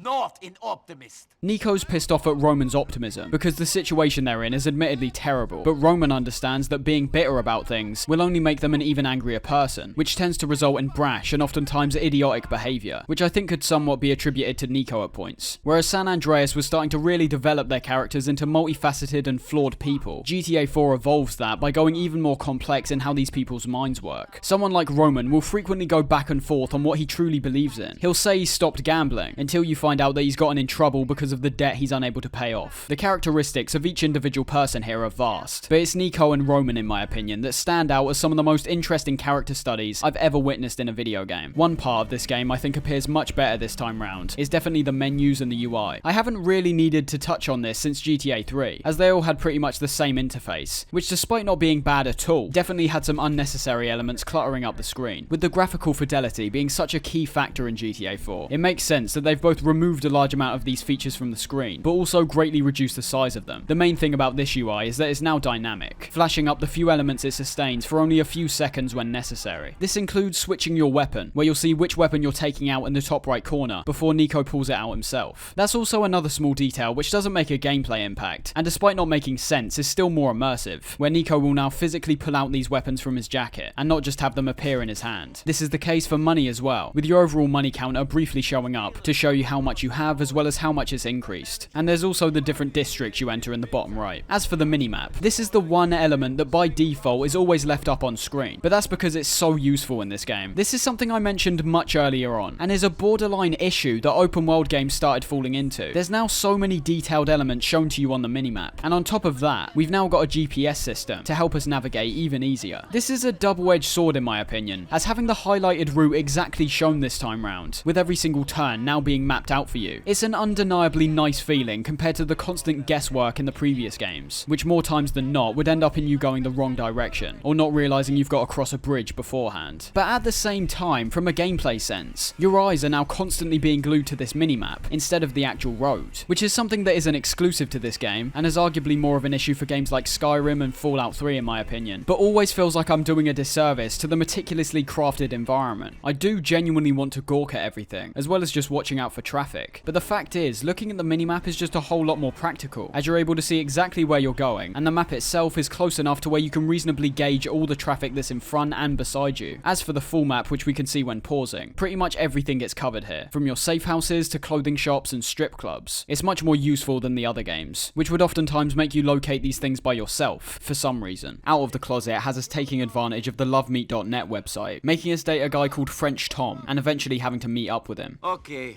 who is she? That's the thing, it's a guy. Fuck you. If you haven't visited the internet cafe outside of the mission logging on, you'll notice that you'll now have a handful of emails that you can access. A lot of these that come through are typically characters you already know, talking about the events that take place throughout the story. But you'll also get a lot of spam, which can lead you to some pretty strange websites, as well as emails from people like Nico's mother, giving us an update on the family we left behind. You can reply to all of these either positively or negatively, although it changes pretty much nothing outside of what Nico says. Outside of that, the emails primarily used to either accept side activities like Brucey's exports, and also some specific instances where you get linked to particular websites. All we had to do here was send French Tom a date request though, with us now having to realistically wait a while before he responds. To my knowledge, this is the first time a mission's been strung out like this, which I can assume was only a possibility due to additions like your phone, which has features like an organizer, which actively reminds you what time your dates are. In the meantime, we end up meeting a friend of Mallory's called Manny Escuela, located quite close to our new apartment. From what I understand, I'm pretty sure sure a lot of people really don't like this character, but I think that's a positive. This guy is inherently annoying from the fact that he's basically a leech and a poser. I've got a feeling this character in particular is based off Sacha Baron Cohen's Ali G character, who despite being much more of an actual imbecile, has the same false perception of how people react to him, as well as trying to get involved in a gritty lifestyle, while at the same time not really wanting to get their hands dirty. That's exactly what we see from Manny here, attempting to look hip and street smart, while trying to make people aware of the struggles that are happening out on the streets. The message he's preaching is not a bad one, but it's simply not genuine in a lot of cases, as he himself is so focused on his own image that he wants to be solely responsible for cleaning up the streets. Nico obviously doesn't care though, as he's solely in this business for the money alone, and ideally wants to stay as out of sight as possible, which we can see when a camera gets shoved in his face. Turn that off. These criminals are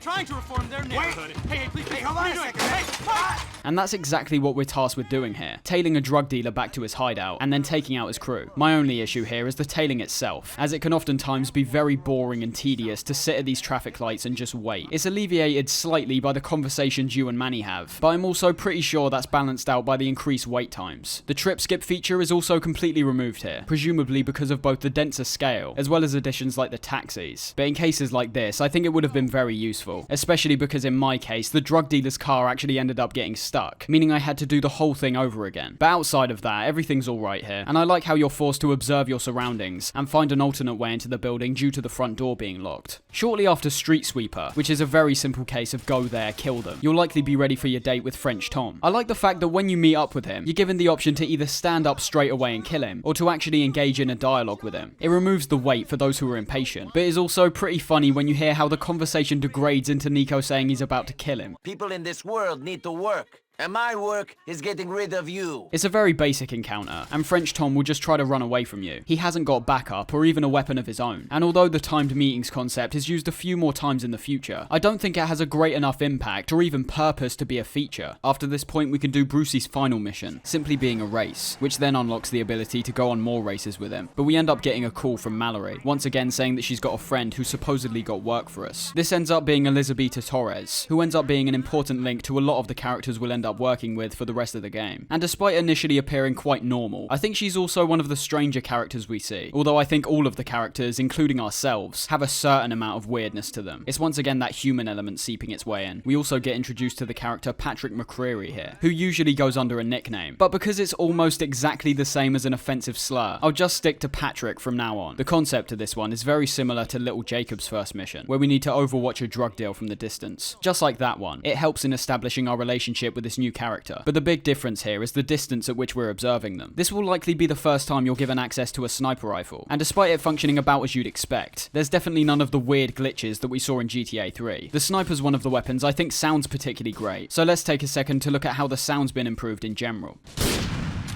The updated technology has now led way to much higher quality sound effects, which can be felt frequently when using weapons and driving vehicles. Shooting feels as loud and punchy as it's ever been, with weapons like the carbine rifle and the Desert Eagle sounding particularly brilliant for me personally. The cars and motorcycles now have an even larger and more detailed set of sound effects, taking into account aspects like how fast and constant your acceleration is, how tight you're turning and you're swerving in the process. And of course, the crashes have a crushing impact to them. There's also a lot of subtle hits and breaks in relation to things like your front and rear lights, as well as your wing mirrors, being a much lighter sound compared to a full-blown crash. The atmosphere of the city can really be felt through the audio too, never being able to stay too far away from any kind of conversation that people are having while walking by, or the frequent traffic and police sirens, which you can pretty much hear constantly.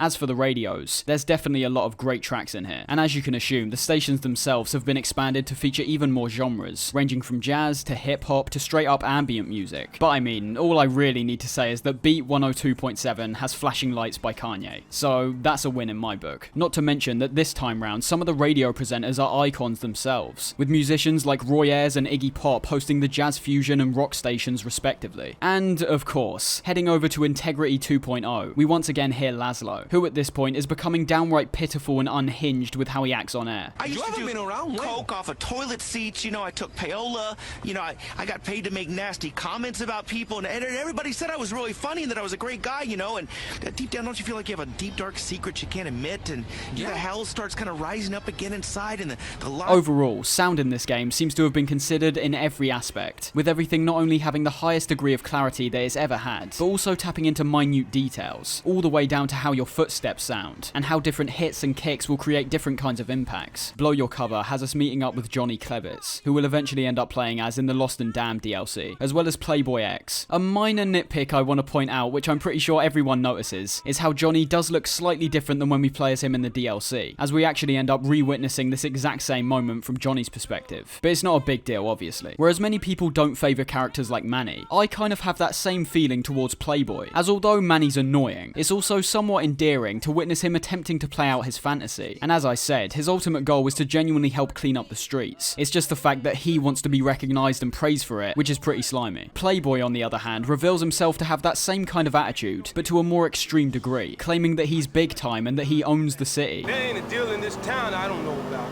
I own this city, for reals. Yeah? Well, how come we haven't met before?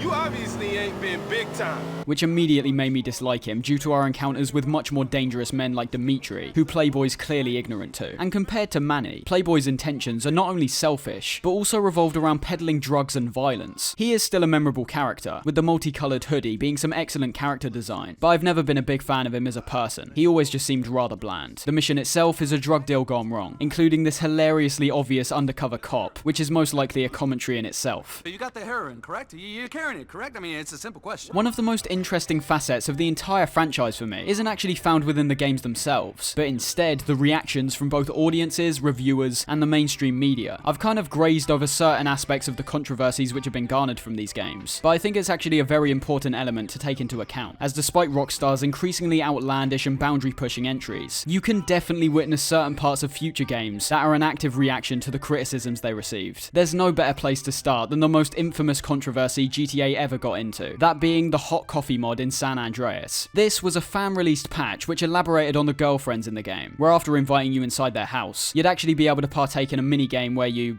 have fun with your girlfriend. This wasn't actually fan-made though. This function was originally supposed to be in the game, but had to be removed due to Rockstar wanting to acquire an M rating. And needless to say, the reaction to this was completely ridiculous. I'm not entirely sure what happened between the 60s and the early 2000s. Western culture seemed to flip-flop back and forth in relation to explicit content. The fact is, and I'm staying away from politics completely after this, because it's just not worth it, the situation was much bigger than the actual mod. When you start noticing political figures like Hillary Clinton getting involved, the picture becomes a lot clearer. This reaction wasn't one of justice. It was a manipulative and opportunistic chance to get you on side, basically. You'll notice in GTA 4, the Statue of Happiness doesn't just have a resemblance to Hillary Clinton. It's basically her face placed on the statue, being one of the many jabs these games take at those who criticize their content. The first 3 GTAs were quite revolutionary in terms of the violence they included, naturally kicking up a lot of talk around what was acceptable to include in a video game, with GTA 3 even getting initially banned in Australia. And by the time we reached GTA 4 and 5, you'd kind of think the series would have the South Park effect, where it's just sort of accepted the people making this stuff are almost trying to purposely bait out the idiots who get offended. But it seemed to get even worse. People like Jack Thompson have become synonymous with the franchise, being one of the most outspoken figures equating aspects like violence in video games to violence in real life. No matter how you feel towards this argument, it's simply flawed, and you can't argue with that. It's so strange that it's been prolonged for this long, and keeps coming up when some kind of violent event occurs in places like America, because every single study that seems to come out shows the exact opposite. The fact you can perform these violent actions actually gives way to a sense of freedom, with the most common effects seen in players being reductions in stress, depression, anxiety, and even anger and frustration. That's mainly where all the controversy stems from with these games, and it's all founded upon people's own speculation. Let's face it, if video games were as outrageously harmful to the point of coercing people to do heinous actions in the real world, they'd be banned by now. It's ignorance mixed with a personal agenda for why video games still get brought up in the midst of an unexpected tragedy. After the Puerto Rican connection, which is essentially another tailing mission which is made slightly more interesting due to the fact you need to follow a train, all different kinds of missions start opening up from different people, such as Playboy and the initially unknown Francis McCreary, brother to Patrick McCreary, who we also start working for. This is where the initial troubles of living in Liberty City start to wear off, as Nico starts to get proper footing within the crime world. A lot of Francis's work is based around himself and his own mistakes, such as this first one, where someone's attempting to blackmail him. And with Francis being a policeman, and in fact being the commissioner of the police department, you can already start drawing parallels to our real-life corrupted legal systems. Much like other characters in the game, Francis seems to be all revolved around image and reputation, but unlike others, he does reveal himself to have a moral conscience, even despite how corrupt he is, constantly trying to paint himself out as a good guy, and simply doing what needs to be done, even though most things he does are beyond illegal. He only cares about one thing, his job, as it's his only gateway to a sense of power. I like how the phones are used in this mission, with you needing to call up the blackmailer's number, and then identify them depending on who picks up their phone at the right time. We then reach the snowstorm, which is a very intense and quite difficult mission. Someone that little Jacob linked Elizabeta up with has apparently stolen their drugs, as well as ratting them out to the police. Nico alone has to head to a decrepit hospital which this gang are holed up in, taking them out while stealing back the drugs. This is one of the few locations throughout Liberty City that have just been left to rot away. The city itself is diverse in terms of the different islands, having that same attention to detail revolved around the different classes that would be living in Liberty City, with there being varying types of houses, and people wearing both high and low-end clothing to reflect their monetary status. Buildings like the old hospital and the Alderney Casino are once again signifying that the people who run this city either can't be bothered to clean up their mess, or simply aren't able to, with there usually being many homeless people settling down in these buildings. But back to the mission. This time, the hospital's filled with absolutely tons of gang members, shooting at you from all different kinds of heights and angles. You have to both observe your surroundings carefully, due to the many enemies that are hiding above you, but you'll also need to adapt to these tight hallways and close encounters, which, when you think about it, is typically not an issue, due to most gunfights happening in the open world, where we can at least attempt to run away. As if the initial fight to the drugs wasn't hard enough, on your way back out, the police will start raiding the place. However, it's clear they knew this was a pretty difficult encounter, with both body armor and a health kit being placed inside the place, which you can pick up if you're paying close attention. The grand revelation comes at the end, where after meeting up with Jacob, who initially sounds paranoid about the police, it's revealed that our supposed girlfriend, Michelle, was in fact an undercover agent the entire time. Nico,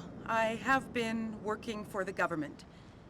I'm afraid it's my job to watch you. Now this is a great twist depending on how much you interacted with Michelle up to this point, as after the first day, you don't have to spend any more mandatory time with her. You get out what you put in, as due to my thorough approach when completing these games, I discovered lots of interesting moments where Michelle will subtly question Nico about his line of work. Mallory mentioned him, that's all. Okay. Do you think he's in the Russian mafia? He sounded like a crook. I really have no idea. Okay. Mallory tells me you are working with Elizabeta Torres now. Do you two know each other? Elizabeta seems to have a lot of friends. That's because she's a dealer, Nico. Junkies like the people who supply them with drugs. You aren't getting involved in that world, are you? I don't know how to feel about it really, because if you spend more time with her, you assume it would make the impact of this moment greater, but I also think her dialogue while out on dates isn't subtle enough to not have people immediately start suspecting there's something up with her. No matter what, Michelle takes our drugs, and we can no longer date her from this point on. This news, however, gets Elizabeta shook, which is where she starts revealing herself to be completely out of her depth. Before, she always seemed to be a somewhat chilled out mob boss, with a tendency to party and do drugs. But this substance abuse, along with the threat of police, has her on edge, with Manny and his cameraman entering and swiftly getting shot in the head. We've then got to transport their bodies to a doctor who can get rid of them. But if you aren't driving carefully enough, your trunk will lift open and will give you a wanted level if you don't close it before police see. When meeting up with Playboy for the first time, we get introduced to Dwayne, a brilliant character, and definitely one of the most tortured and sad characters we ever witnessed. Dwayne's just been released from prison and has come out to find everything he once had has now been taken from him, with things like Playboy's apartment originally being owned by Dwayne. We'll see more of his character later, but in Deconstruction for Beginners, we end up launching a raid on a construction site. I like the scale of this one, starting off by heading all the way up a building on a platform, which is a feature that can actually be used outside of these missions, albeit fairly sporadically, due to their infrequent placement. The scale of the construction site is quite impressive when the bullets start flying, with you having to adapt to pretty much the opposite of what we saw in Snowstorm, with these large areas with very little cover, being shot at from far away. Photo shoot is where we're given a brand new phone, with its original intention for this mission being solely for the new camera edition. I'm I'm not sure if this is just a clouded memory from years ago, but the first thing I noticed was how bad the camera quality was on this thing. It makes sense, as camera technology being employed to phones was a relatively experimental concept during this time. The reason I picked up on this is because we need to send Playboy a picture of a particular person on the basketball court, and upon snapping the right one, we're given permission to kill him. It's clearly a way to show off solely this new camera feature. As you could imagine, in any other mission, this target would already be shown on our minimap. But stuff like this is a nice change of pace, and it's good to even get a minor break like this to make us think about our actions more, outside of what we're following in relation to the red markers and yellow lines on our map. Funny enough, Dwayne's new apartment is nearby this basketball court, and compared to his old snazzy crib, which was decked out with pool tables and a balcony, he's now holed up in a tower block, which is assumedly heaving with gang activity and crime due to all the graffiti we see scattered on the walls. You're made to sympathise and relate with Dwayne immediately, as he lists off all the things that have gone wrong since he's come out of jail. Man, I gave her everything when I was inside. Cars, houses, apartments, bank accounts, everything. He's lost his friends, he's lost his house, and he even ended up losing his girlfriend to the person who got him locked up in the first place. It's one of the few moments in the game which is played off completely seriously, and not with any tinge of irony or satire, with Dwayne elaborating on the dark thoughts he's been having, and claiming that sometimes he just wants to end it all by shooting himself in the head. Sometimes I just want to end this shit. Just bam. After that, it's only right that we help him out, heading down to the arcade nearby and managing to catch Javon and Dwayne's girlfriend. All we need to do after this point is kill Javon and take back Dwayne's money, but we're also given the choice to either spare or execute his girlfriend, but it's one of the choices which don't really mean anything, as killing her only locks you out of an encounter with her later on. Undressed to Kill is one of the very few moments in this game where some truly emotional moments are presented, with it actually being quite heartbreaking to watch Dwayne's descent into depression, saying that prison was easier compared to living outside. Even though we've only known him for a short time, and despite his criminal convictions, it's made clear that we're supposed to sympathise with this guy's plight. It's compelling to see an emotionally tortured character like this played completely straight, which is one of the benefits of GTA 4's grittiness. The closest examples of this before were characters like Ken Rosenberg, but even then, he was more played off for laughs despite his immense self-loathing and drug addiction. It turns out that Dwayne also used to own the Triangle Strip Club, which has also been snatched away from him. Much like Photo Shoot, the targets on the inside of this place are hidden, with you instead having to locate them by listening to conversations throughout the club. The size of the place is small enough so it doesn't become annoying trying to find these guys, and it even adds another layer of planning, as you'll have to best consider which end of the club to start from, due to their ability to escape. Final Interview involves another occasion where we need to set up a date in the future, this time being a job interview with a law firm run by Tom Goldberg, someone else who apparently has dirt on Francis. In the meantime, we get the opportunity to work for other people, but I just want to look at one of the most minor but brilliant things in this game, and that's the arcade machine Cubed. No word of a lie, I love this game. I could literally spend, and have spent, hours playing this thing because I enjoyed it so much. Basically, in certain areas of the map, there'll be cubed arcade machines, much like the video games in San Andreas. And although there was more variety in that game, I also don't think the games themselves were all that good. Cubed, on the other hand, is like Tetris, but more focused on matching up colours instead of matching shapes. Instead of controlling blocks made up of 4 squares, we now only have 2, most of which will have 2 different colours, but occasionally having 2 colours paired up together, which I equated to the godlike line blocks from Tetris. The main aim is to keep your wall of cubes as low as possible, although if you're aiming to build up a high score and get to a higher level, you'll want to be arranging these cubes into a square. This of course only works with the same coloured cubes, so you couldn't have it be 3 parts blue and 1 part red, for example. This game is incredibly addictive, and if you can stay with it long enough, you'll eventually be able to use certain special abilities, which will help you get even further. I'm telling you, it's a missed opportunity to not turn this into a standalone game, because it's just really good. Anyways, back to Final Interview. It's pretty standard, despite the more complicated setup, requiring you to both arrange it and dress appropriately with a suit before being able to start. But when we get in the meeting with Tom Goldberg, it's another case where we can choose to listen to him ramble on, or just take him out straight away. Although I did like his reactions to each part of his own murder, as it just shows how completely unaware he is to even the possibility that he could be got to. Standing up. Assertive move, right. I like a man who takes control. Whoa, hold on a second there, friend. We're lawyers. We don't need guns.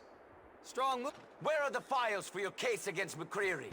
Shit, they're on my desk. I never hurt anyone. During this time, you would have gotten a phone call from Patrick, who we then start working for, becoming a close friend quickly, and featuring some of the best moments in the game. Harboring a grudge introduces us to his mother and sister too, and there's a fantastic chemistry and realism between them, where despite Patrick's somewhat aggressive behaviour, it's clear this is simply how this family interacts with each other. You and Patrick make your way to a docks being controlled by the Triads, where the plan's to intercept some drugs which are being offloaded. One thing I noticed about this part is the platforming here, letting us both climb on more things, as well as giving us the ability to shimmy along objects while holding onto them. But despite this, it can also feel slightly clunky due to our general movement, with there being several points throughout the game where I suffered some kind of fatal drop because Nico wouldn't slow down. It's not a big deal, obviously, and I wouldn't say it's even an issue when thinking about it, but it's definitely something that can be annoying, and should be taken into account when doing any kind of platforming or elevating yourself to a high position. Outside of that, the rest of this encounter is simply a big shootout, which can get pretty intense due to the number of Triads that are here. We are given the chance to use grenades while trying to escape from these guys though, which you've likely already tried before this point, and is one of the things I don't really like that much. I would have much preferred if you were able to aim and throw these, much like how you can aim your weapons in vehicles, but you're only given the option to drop these grenades on the ground, meaning you'll have to time both how long you hold the grenade for, as well as getting your positioning pretty spot on. A much more convoluted process than I think it should be, and is a lot more risky compared to just killing the driver with a gun. Now, in retrospect, this is the point where the game starts to get slightly lost in my opinion, which only seems to get worse as it carries on. Everything we see is still top notch in terms of quality, but you'll notice that the people we start interacting with takes us much further away from what I personally think's at the heart of this game, and that's the relationship between you and Roman. We're not at that point yet, admittedly, but just keep it in mind as we progress, as even though I think this game might have one of the most well-constructed stories Rockstar's ever created, it doesn't have that same full circle moment that I thought San Andreas did. Along with Francis, we're forced into working for the IAA as a result of Michelle blackmailing us. This is obviously this game's version of the CIA, akin to others like Noose and the FIB, but they're only ever referred to as UL papers, which is likely a reference to the CIA's well-known tendency to spy on people and hide in plain sight. You're tasked with assassinating someone, which is about as basic as you can get, although I like the added element of having to check the guy's emails to get an accurate location. Although I will say, I'm not a big fan of these types of chases in this game. As you can clearly see in several moments, the impact I make by crashing into their car should be far greater, maybe swerving them completely off the road. But because this chase has certain unique moments scattered along the course of it, they for some reason prevent you from just doing the mission and turn it more into a set piece, which I don't really agree with. Either go full throttle on a set piece, or leave the task up to the player. This in-between just feels slightly restrictive. I don't mind the last couple missions we do for Francis, but the interactions we have with the man himself made me absolutely despise the character. He's not just a slimeball who pays criminals to save his own skin, but even then, he's constantly threatening to turn us into the police and trying to bargain how much we're getting paid. This would be okay in theory, but there's certain things which happen later on, which ultimately take away from certain moments, simply because of how heinous this character already is. Holland Knights is yet another shootout, and Lure has us taking out another target who's got dirt on Francis. I do like the creativity of this one though, having you look into his apartment from a distance, and as the title implies, making you lure the guy to the window so you can take him out. You can do this by just doing things like shooting the window, or maybe his TV, but you'll also be able to see his phone number, which you can then call up, which will bring him to the window too. I've always liked these alternate ways of completing missions, and as you might have noticed, the past games were much more in line with this type of structure. As the games have progressed, they've made the missions a lot more watertight and specific, whereas previously they basically left you up to your own devices. In Waste Not Want Nots, we get in yet another shootout, which I think this game started relying on more due to the impressiveness of both the gameplay and the new interiors, which I'm not complaining about at all. It's just the fact that in terms of this video, there's not much I can really say about them. The end of this one has us escaping on a boat though, which despite having the opportunity to ride boats frequently, even with one of Brucey's hangout options being a boat ride, Nico acts like he's never sailed one before, which could be the case for a lot of players. Just like everything in this game, boats are much more sturdy and slow to turn, and I noticed that most boats bounce considerably more when being pushed around by the waves, which makes sense, but also is a bit weird to be constantly lifted up into the air. This can be controlled though, with you being able to either raise or lower the nose of your boat to increase your speed. Before we're able to play what I think is one of the best things Rockstar's ever made, genuinely, we're given a call by Mallory, saying that she thinks Roman's been kidnapped. This once again forces us right into a mission, working very effectively and ramping up the intensity of our cousin being in danger. This takes us to an abandoned warehouse, where we need to fight our way through several levels of heavily armed Russians, which as their leader says, has ties to Dmitri. Outside of the shootout, which is great, with the sheer number of enemies, as well as your progression up the building, there's two other things I really liked, one of which being how you deal with the boss of this group, having to both aim carefully and accurately, due to him holding Roman close, and also the dialogue which we hear from Roman himself, both before and after. He shows his loyalty to us by saying that even if it means he might die, he won't rat Nico out, but also after later, when we get back to the apartment, there's some great lines scattered throughout your confrontation that are both hilarious. How would you like to die?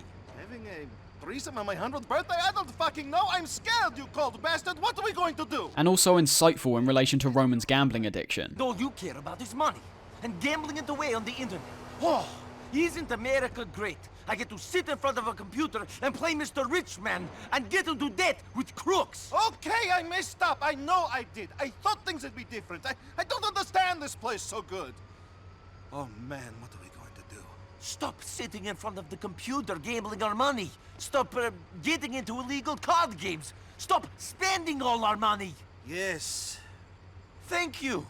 We're also told that Roman's going to set us up with an apartment in Algonquin, which doesn't have the same build-up as when we initially moved to Bohan. It just kind of happens. Some of the secrets and Easter eggs we see here are bizarre. I suppose you could say the Hillary Clinton face is technically an Easter egg, but there's also a secret, which is hardly a secret by this point due to how well known it is, where if you position yourself appropriately while flying a helicopter, you can actually land on one of the lower parts of the statue. This will then lead to a door, which is labelled no hidden content this way, and when you enter and climb up the ladder, you witness an actual beating heart inside this statue. It's strange and also pretty freaky from the sounds it produces, even spurting out blood if you open fire on it. Other interesting details which you might have missed are a pair of blood trails in the back of Faustin's house, a disclaimer at burger shots saying this burger may kill you, the reappearance of Claude's outfit which you can eventually unlock, and even the return of some figures like Mad Dog and OG Loke, although admittedly only through posters which can be seen. Three-Leaf Clover is excellent from start to finish, and is arguably my favourite mission in this entire franchise. We meet two of Patrick's brothers, Derek and Jerry, as well as Michael, who we worked with in Patrick's last operation. We're back to the concept of a bank robbery once again, and as Vice City proved with its more detailed attempt, the more intricate you get with this stuff, the more satisfying and explosive the results tend to be. Here we don't actually need to set up for the heist, but are instead being brought in as a gunman, which makes much more sense considering Nico never shows any intent of doing anything outside of what he's told. When we get into the bank, the scene becomes far more intense than expected, with the silence in particular working very effectively in grounding us in this situation, with every second that ticks by being a reminder the cops will be here soon. Open the door! Open the door! Open the door! Open the fucking door! Okay, wait a minute. I got it.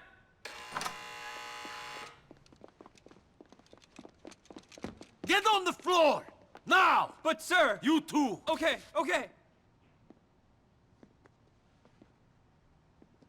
Things go wrong though, as you could expect, where a businessman who sat beside Louise, the character who we play as in The Ballad of Gay Tony, decides to get up and try take us out, actually killing Michael in the process. With one man down, we collect as much money as we can and make a break for it. Now it's important to realise that despite having a 5-star wanted level, we're of course not getting the full barrage that we would get while free roaming, but that's actually much more preferable in this case. As you can see throughout this entire section, we're working our way through the city streets while gunning down tons of cops, but all of these guys have been carefully placed to create something which both feels dynamic, but also has been clearly coordinated beforehand. New police vehicles will drive up to block your path, roadblocks will be set up in several places, and we even end up getting chased by an attack chopper. What makes this mission stand out for me is the scale of it. We're not just fighting in one warehouse against a set number of people, we're actually making our way through a large part of the city, whilst at the same time making us feel like we're taking on the entire police force, even though once again all of the enemies that are spawned in come in at the same numbers and positions every time. The build up and escape is masterful to say the least, and is the perfect balance between both satisfying gameplay segments, as well as being fairly challenging, with the overall difficulty for the most part being toned down considerably from San Andreas onwards. Dust Off has us following a helicopter through the city, and eventually having to steal it upon its landing. Similar to Waste Not Want Nots, this could be the first time a player experiences flying in this game, and I'd say it's likely the best it's ever been up to this point. This is where the additional weightiness is actually much appreciated, as my biggest issue with airborne vehicles in the past games was the fact they felt like toys. They could make these tight maneuvers so quickly that it actually threw me off, and led to them spiraling out of control. Here though, you can feel the heaviness of these helicopters, taking a while to lift themselves up even when the blades are at full speed. Controls are about the same on controller, with the left stick controlling all of the helicopter's movements, but on keyboard, the default bindings are much more convenient too. I'd still say the controller will always be the best way to fly in these games, as it actually emulates the cyclic controls of a helicopter, but it's good that I found flying at least manageable in this game. Flying also seems to have more control in itself too, with helicopters in the past games almost fully rotating if you push forward enough, whereas here you can hold as far forward as possible and it will still center itself. For some, there's also a negative associated with flying here though, and that's the fact that planes have understandably been removed. I could see them doing this for two reasons, one of which is the potential to create imagery which could prove to be quite offensive for certain individuals, which is something we also saw Rockstar tackle in GTA 3. That's likely the main one in my opinion, as although the second reason is that it doesn't make much sense flying from one side of a city to another in a plane, it still wouldn't have really been an issue, as it's not like the airport's been set up for the sole reason of flying around Liberty. It would have been interesting to see how they functioned in this kind of environment, as in GTA 5 it's clear to see that all the flying was completely revamped once again, although the helicopter works well here. This mission was basically a setup for the next one, Paper Trail, which is a lot more intense, with you and Jacob collecting this helicopter and having to chase another one through the city while Jacob starts firing off rockets. I could see people getting frustrated with this one, as it's one of those trial by fire moments, as navigating through the city isn't a particularly easy task, especially because the route you take goes through some of the densest areas, packed with skyscrapers. And after we take down the chopper, we're done with the UL Paper, who seems to be truthful in relation to their end of the deal, letting us know they'll be looking out for the two men Nico's looking out for. Now this is where we reach the point I mentioned earlier about the game slightly losing itself. We end up doing work for three people, the McCreary brothers and Ray Bacino, all of whom have no association to characters like Roman or Brucey, which I personally think are the highlights of the game. Along with the length of this game, if there was ever a point I could see someone giving up, it'd be from here to the end, as people like Roman essentially disappear for long periods of time if you aren't actively hanging out with him. That being said, the overall themes never disappear from beginning to end. If you're looking at this story with the attention it deserves, you'll be constantly questioning what's the actual point of everything you're doing? Does the money we earn equate to the amount of violence we cause? What's the price of taking someone's life? And by the end of all of this, are we even going to be satisfied with the actions we took? The difference between this and most other AAA games admittedly, is that this stuff isn't spoon-fed to you. I know it was released much later, but I've always looked at The Last of Us Part 2 as not one of the worst, but maybe the most mishandled story I've ever witnessed in a game. The themes of revenge are so ham-fisted that it removed any nuance or subtlety from all the other excellent aspects such as the actors' performances. GTA 4 is unusual in that sense, in that it's a story focused on very real subjects, portrayed in a very real manner. It's assuming the player's gonna understand all the satire it includes as satire, not trying to promote some kind of message, which the series rarely does anyway. If you don't want to put in the work and actually think about these things, I can understand why you'd become disinterested and perhaps only play the story for the actual gameplay. But taking a deeper look still reveals GTA 4 to be one of the darkest, yet most poignant looks at our own cultural expectations and norms. SmackDown lets us get to know Derek a lot better, and although we saw him snort some lines at the beginning of 3-Leaf Clover, it also seems what Patrick mentions about him being a junkie is absolutely true, with us stumbling across him while laid out on a bench with a bottle of alcohol in his hand. It's quite similar to the drug addiction which we saw with him Faustin, but it seems to be even more heartbreaking and severe in Derek's case, as we're playing as a character who thrives off crime. Much like people in normal professions, we've equated things like money and status to easy living and happiness. Derek is a great example of how that stuff means nothing. He's just pulled off a bank heist and got the biggest payday imaginable, and now he's sat on a bench contemplating life and death. The performance here is particularly impactful as well, clearly being utterly lost and distraught at the situation he's in. We all make mistakes. Exactly!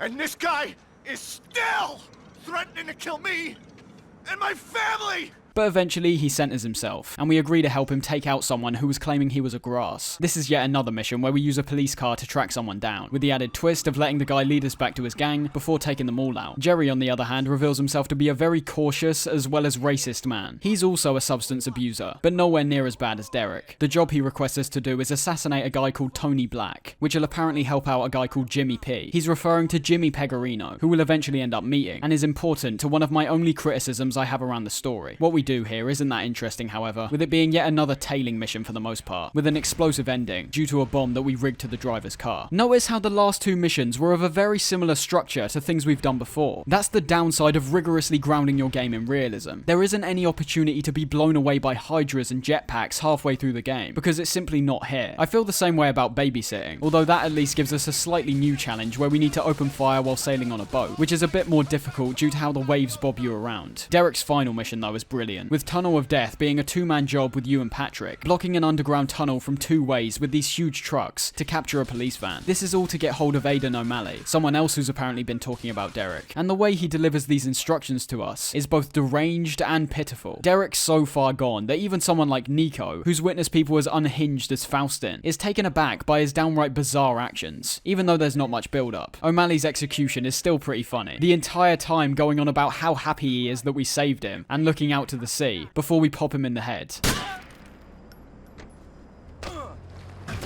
Something else I found funny, both genuinely and ironically, were the cabaret clubs and comedy shows. These can be visited at any time, and are even an option to do with your friends and girlfriends. The cabaret clubs are basically one big piss take on amateur performers, including the incredible Kleinman, who has several acts where he constantly ends up almost killing himself and his assistant. You've also got Bluesy St. John, who sings about things like her drug problems and alien abduction, and also Dusty Cowpoke, a cowboy mime who gets hounded by the audience every single time he's on stage. On the other hand, we've got the comedy clubs, which I just found to be bizarre. That's because they use real-life comedians like Frankie Boyle, Ricky Gervais, and Cat Williams, which I have to assume did all of their own performance captures, due to how accurate they're portrayed. I'm not as familiar with Cat Williams and Frankie Boyle stand-up acts, although I know for a fact that everything Ricky Gervais performs in these shows are taken directly from his stand-up show Fame, so I assume that's the case for the other two, outside of if I find them funny or not, which with Ricky Gervais can be an absolute hit or miss depending on what mood I'm in. They're admittedly very realistic portrayals of these characters, and I think I understand why Rockstar has mainly avoided this in both the past and the future, with the only other real-life encounter I could remember being Phil Collins in Vice City Stories, which, yes, is also proper weird. Hey,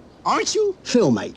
Phil Collins. It's crossing that rare line in these games where it seems they're no longer satirizing these things, but instead indulging in them, in what I assume was another attempt at realism. Overall though, I didn't mind them. Just seeing Ricky Gervais performing in Liberty City always seemed a bit off to me, even though the concept itself is pretty funny. These shows can also be watched from your apartments, all of which feature a TV with 2 channels, being Weasel and CNT, which parody everything from real-life reality shows to crappy cartoons, with that show in particular also being a reference to the Halo franchise. The amount of stuff that's featured here is insane, considering 99% of people might watch this stuff for about 5 minutes tops, when there's easily over an hour's worth of stuff to wade through here, all of it being utterly stupid and ridiculously funny at points. It's also arguably the most blatant commentary on advertising and consumerism, with there being numerous ads for things like Burger Shot, and high quality razors such as Excelsior Extreme 9. It's brilliant. I should mention that in the midst of all this work, you would have met up with Playboy for the Holland play. This is simply a cutscene where he requests us to kill Dwayne, in which Nico says he's got to think about it. Shortly after, we'll get a phone call from Dwayne himself, telling us to take out Playboy, but once again, we're not actually given the option yet. We've got to wait a while before we can take either of them out, and this results in arguably the biggest choice in the game so far, but it's also a very shallow one in my eyes. If you've got any kind of moral compass, and are trying to make the best decision possible, you'll only ever really be killing Playboy. Taking out Dwayne, a man who quite literally has done nothing wrong to you, and only sent you to go kill Playboy after he fired first, it just doesn't make any sense. The choice is still appreciated, of course, but it would have been way more impactful if they didn't already make the best option clear. Thing is, killing either of these results in 2 different types of rewards, and hilariously, you even get punished for taking out Dwayne. If you kill Playboy, Dwayne ends up giving you his apartment, and if you kill Dwayne, Playboy gives you $25,000, and then cuts ties with you shortly after. The money doesn't really matter at all, considering we've already done missions like 3-Leaf Clover, and still have a bunch of ones that are going to pay out lots too. It's a fine experiment to implement, it's just a shame that it's not particularly nuanced in any way. You know what most people are going to pick if they're paying even the smallest amount of attention. The Terminator level, no, I'm not saying the title, is essentially a test of your motorbike skills, having to chase and kill someone. It's nothing we haven't seen before, although it does unlock a brand new outfit, one of the many we can acquire both throughout the story or just scattered around the world. This is also the case for taking in the trash, where we dress up as a trash man and collect diamonds which are inside bin bags. This one's a nice change of pace. No shootouts or car chases, but you're quite literally working as a bin man, having to stop at each location, open up the back, and then let your crew place the trash inside. These guys aren't exclusive to this mission though, which is a detail I always found quite nice, as when you're traveling around in the open world, you can also see the real bin men holding onto the back just like they do here, accurately swaying back and forth as the truck makes movements. Meltdown is one of the few missions which I genuinely don't like, not because it's inherently bad or makes an unenjoyable switch up, but from the sheer fact that the chase is completely contrived. There's very few instances before this where the game's outwardly restricted you from approaching the objectives in a manner that best suits you. There are admittedly a lot more instructions and guidance on the best way to handle them, but they rarely fail you in this game, or tell you that you're not allowed. Here though, we experience one of the few chases in this game where we can't get off any damage on the enemies in the car. You can shoot them as much as you want, but they aren't going to get affected in the slightest. And by the time you reach the end, it becomes clear why, due to a set piece where they lose control and crash into a statue. Sure, that might be somewhat impressive, and I suppose it's your own opinion whether you think giving the player less control and creativity is a good or bad thing. But in my eyes, it could only ever be a bad thing, as it goes completely against the series' roots which have somehow been prolonged throughout every title. Chaos and creativity could be this franchise's motto, but as we see in this mission, and definitely start seeing in GTA 5, it turns more into chaos and creativity exclusively in the open world, as opposed to all the time.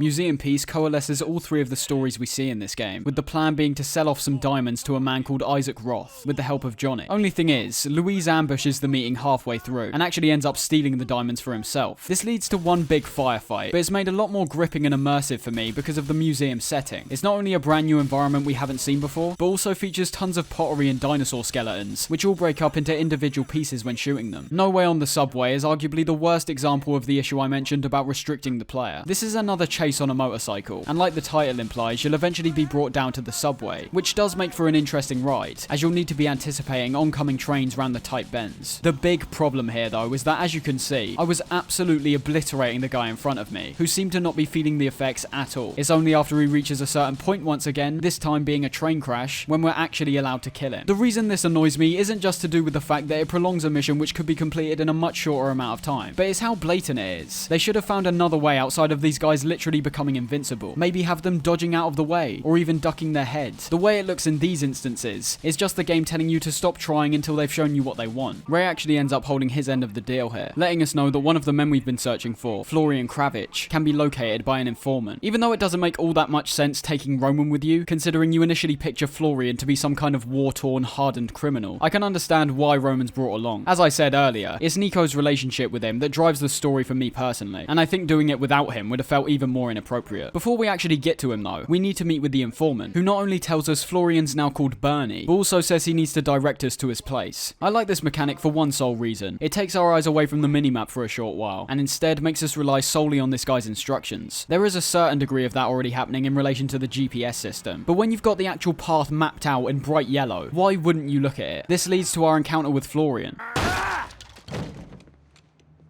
Florian! I've come for you, Florian. Oh, go away!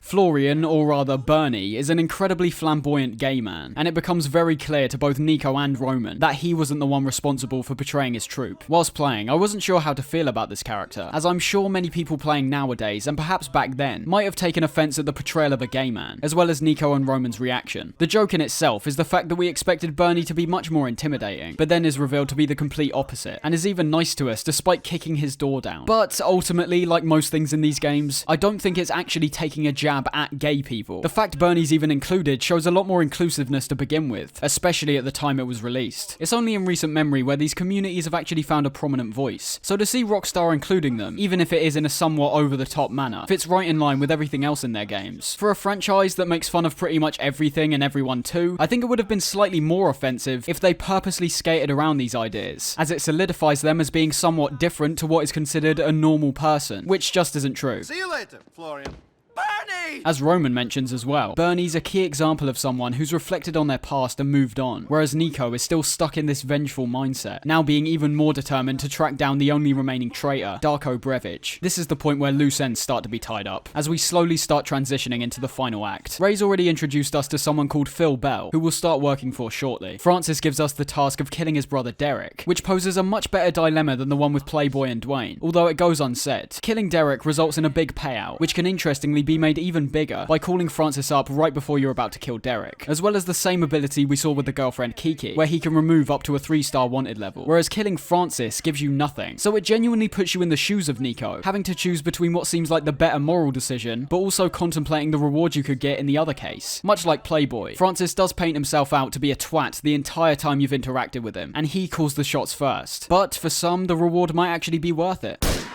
The final thing we do for Ray is late checkout, going to a hotel and killing the men that we were initially supposed to sell the diamonds to. There's so much emphasis placed on these diamonds towards the end of the game, but I think it's something you'll only really appreciate if you have an amazing memory and were paying very close attention at the start, because we actually see these set up right from the beginning, when we see the cook mix them into what appears to be some kind of cake mixture. It's such a subtle but interesting detail that you'll likely only notice on repeat playthroughs, but could have actually been used to make the diamond slightly more of a key point, as opposed to how it's just shown and then forgotten at the start. The missions we do with Bernie, despite being quite fun, and also being able to spend more time with Bernie himself, do feel slightly irrelevant. Hating the Haters, for example, has us tailing Bernie to eventually catch a homophobe who keeps assaulting him. Then there's Union Drive, where we do another chase and kill, and then Buoys Ahoy, which is a glorified hangout session with a small chase towards the end. The missions aren't particularly exciting or impactful towards the main story, and the only developments we really have here is that Dimitri's still aware of our presence, which we kind of already know. Dmitri Raskolov only asks once. Truck Hustle, on the other hand, introduces us to Phil Bell, who I never found all that interesting due to how similar I found him to Ray. They're both Italian Americans, of course, so have a similar way of talking, but I suppose you can distinguish their personalities by the fact that Phil was made to seem slightly more loyal and friendly, which we'll eventually see is false, like everyone else in this city. The shootout in this one is about as you'd expect, but the fact you can chase after and grab onto the truck at the end does present an interesting conclusion, making you need to control yourself as the truck's tight turns make you slide around on the top. It's also awesome to see Nico jump into the vehicle's window, which might be a bit too Matrixy for this game's realistic tone, but I think they get away with it due to his aforementioned time in the war. This is when we finally get introduced to Jimmy Pegorino, and I say finally because, as we'll see, he ends up becoming the main antagonist, which is probably the only element I think this game stumbles in. Pegorino is your standard mob boss really, with an added element of insanity which we'll eventually bear witness to. But my only issue is that from here right up until the closing mission, I can confidently say the game firmly sticks to its pre-existing concepts. No matter what environment you're fighting in and who you're working for, there's not really any big innovations or switch-ups to be expected from here on out. So, as a result, I'm going to simply be highlighting the missions that do switch things up even slightly, as well as the essential characters, of course. The way they look at us, we're bottom feeders. Always have been.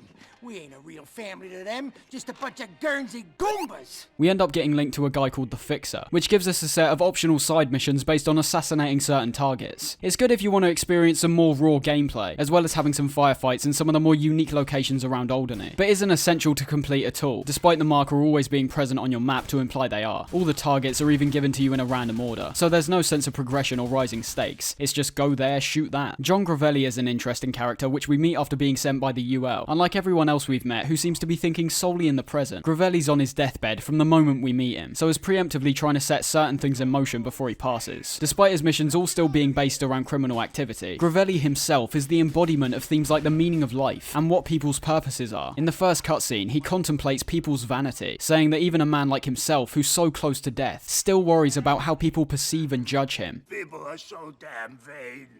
Some people. All people. Even you, even me, an old man facing the end. And I still care. Care how I look. Care that when I shit myself, the pretty nurse has to clean it up. It's ridiculous. The next time we meet him, it's very clear that Nico now shows a level of respect towards the man, which might seem initially strange, due to how he doesn't appear to be that much different to everyone else we've met. But I think it's not just down to the fact that we're witnessing a dying man make his final requests, but also because there's a sense of honesty in how Gravelli's portrayed. It's all about the vanity aspect he mentioned. The missions we do for him are all about preventing certain men from causing trouble, and gaining power in the crime business. He's not a perfect human being, but realistically, who is? And it's arguably one of the more admirable things we witness anyone do in these games, focusing on making the future more prosperous for others, as opposed to focusing on his own interests, as he won't be around for much longer. The final time we meet him is a brilliant encapsulation of the bygone era of gangsters, something which is slowly starting to disappear, and eventually does by the time we reach GTA 5. Everyone Gravelli's associated to, even those that are supposed to be law-abiding, are coming to pay their respects, which says so much about the corruption of governments and law systems, without even being focused on all that much. The most interesting concept which gets introduced at this point in the game is the work we do for Jerry, who's now been incarcerated. It's arguably the most fleshed out the multi-step missions get, playing out over a fairly long period of time, and all being focused around the diamonds once again. Kidnapping a woman called Gracie as a way to bring Luis out of the woodworks and perform a trade. The kidnapping itself is rightfully annoying, with Gracie making us swerve intensely for a while before we end up just knocking her out. You're fucking with the wrong girl, asshole. I am Gracie Ancelotti, and I... Shut up! Peace at last. Depending on what missions you complete, you can actually phone up people like Roman and have a short dialogue with them, almost working as a recap of what you're actually doing. Phoning Roman after the kidnapping though is fairly poignant, and makes us consider the people that are close to us that we're unwittingly putting in danger by associating with and actively aggravating some of the crime families. Oh shit! You're fucking with the mob! The Ancelottes are one of the 5 old families. I don't know nothing about this. Give her back as soon as you can. I've got to go, Nico. Is it just for money at this point? Nico brings up doing jobs solely for the money all the time, but from a gameplay perspective, Rockstar knows how much they're giving out per mission, so they would have also known that by the time we reach these stages, money simply isn't an issue anymore. I do fret to call that an oversight though, but more an aspect of Nico's character that he might be refusing to accept. He knows he's possibly putting his cousin in danger, but much like Faustin and Derek, he's addicted to this life of crime, and keeps doing it even though it's becoming more dangerous and actually less essential for him. The Diamond quest line eventually ends completely, when the deal goes completely wrong, losing the girl and losing the diamonds. All of the hard work and back and forths we experienced for these rocks ended up in us only losing things. A perfect metaphor for the crime business itself. You selfish piece of cock-sucking shit!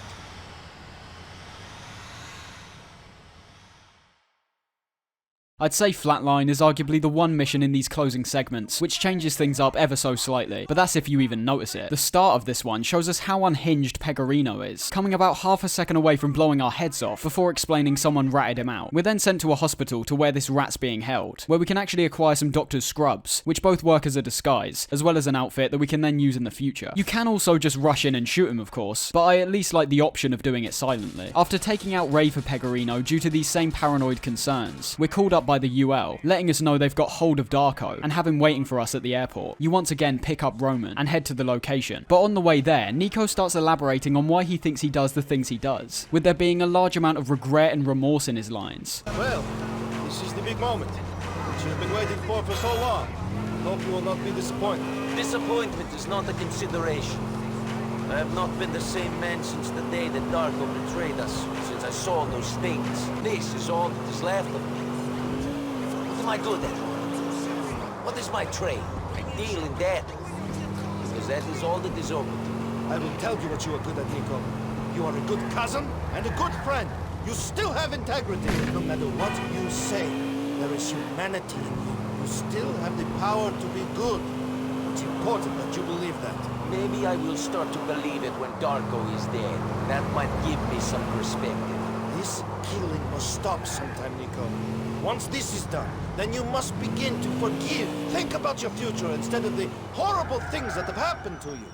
To us. To all of us. In the past. Much like when you initially set out to kill Bernie, Roman does a great job in giving us perspective, trying to make Nico realise that despite all the violence he's caused to other people, he's still a humane person who cares for those who are less fortunate or incapable of protecting themselves. This leads to my favourite choice in the entire game, coming face to face with Darko, who's an absolute mess of a man. He's been picked up and put in a place that he's not at all familiar with. He's a broken, tortured soul, with every new detail he elaborates on in relation to his betrayal, putting several things into perspective. Friends, but I am never friends. Friends that Goran and his guys killed. My fucking neighbors. You make strange choices. Fuck you! Strange choices?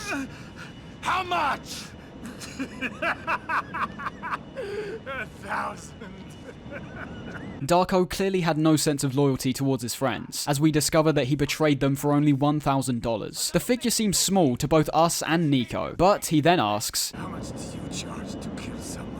We're starting to see that Darko isn't far off what we've actually become, with one of the last things we did for Pegorino being to eliminate Ray, the man who led us to people like Bernie, and Pegorino himself. He helped us out, got us work, but the moment we're offered something a bit more than what he was offering, we stabbed him in the back. It's also pretty blatant both in name and appearance. The man shows a striking resemblance to Nico himself. There's also the fact that the amount of money required to take a human's life shouldn't really matter. The price will vary depending on who you are. It doesn't change the fact that you're prematurely ending someone's life, whether it be 1,000 or 100,000, and doesn't make it more or less right. The choice to kill or spare Darko is a layered one, but ultimately only affects our emotions, not anything in the game world. Killing Darko gives him exactly what he wants. He'll be at peace, and not have to live in suffering. It's arguably the more humane thing to do for someone like Darko, but sparing him is what's more important for Nico's character. Roman already tries to sway us into leaving him alive, which ultimately is a difficult decision from the sole perspective that we've been hunting him for so long. We've gone all this way, and associated ourselves ourselves with people we hate, and when finally being given the opportunity, we decide to turn it down. We weren't expecting him to be as broken as he appears, and the details Darko reveals essentially tells us that by killing him, we perpetuate this cycle of violence that's gone on for too long. Nico's never gonna be perfect, and some may say he's unredeemable, but if we are to believe he's truly humane in how he's tried to go about his life, he needs to at least take a step in the direction of mercy, not violence. I'm conflicted about how the game reacts to your choices though. It makes sense that after killing him, Nico will express that he feels empty. The buzz from taking out this foe is gone, and he's fed into his sadistic and violent temptations once again. He's what could be described as a lost cause, but sparing him is basically painted as the right decision, which in Nico's case is true, but still is a pretty evil thing to do. Darko now has to live in a city filled with criminals even worse than himself, not knowing anyone and having no kind of money or home to rely on. We've left him to suffer at the expense of not getting retribution, which is evil, but as I said, a vital step for Nico. I love the fact that on the drive back to Brucey's, Nico turns off the radio himself. It makes the conversation between you and Roman feel even more personal and significant, as well as giving us more opportunity to reflect. No matter what choice you pick, you'll likely start contemplating if what you did was right or wrong, but the dialogue you get if you spare Darko is a lot more insightful, and shows that Nico may have been somewhat enlightened by the experience, causing a positive change for the future.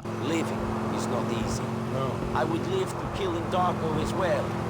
But then when I looked at him, I realized that nothing would change if I killed him. Revenge would not somehow shut the book on what I have seen. Only those who die get closure. Living do not. So you keep living, and you try to have a happy life. You try to move on. I try to. Yes.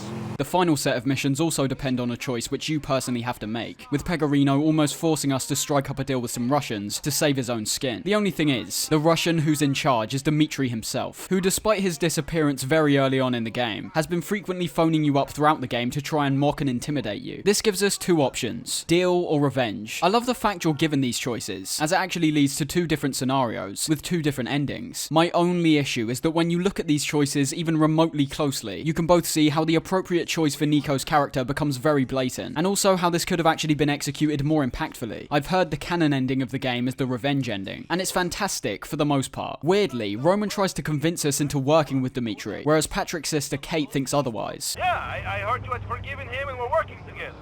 You're doing this deal, right? Now that I know where Dmitri is, I might just go there and take him out instead. Have you forgotten that he burned down your apartment and business? That he arranged your kidnapping? Now I have a better apartment, and I'll have an even better one if you work with him again! There is a man who betrayed me in the past.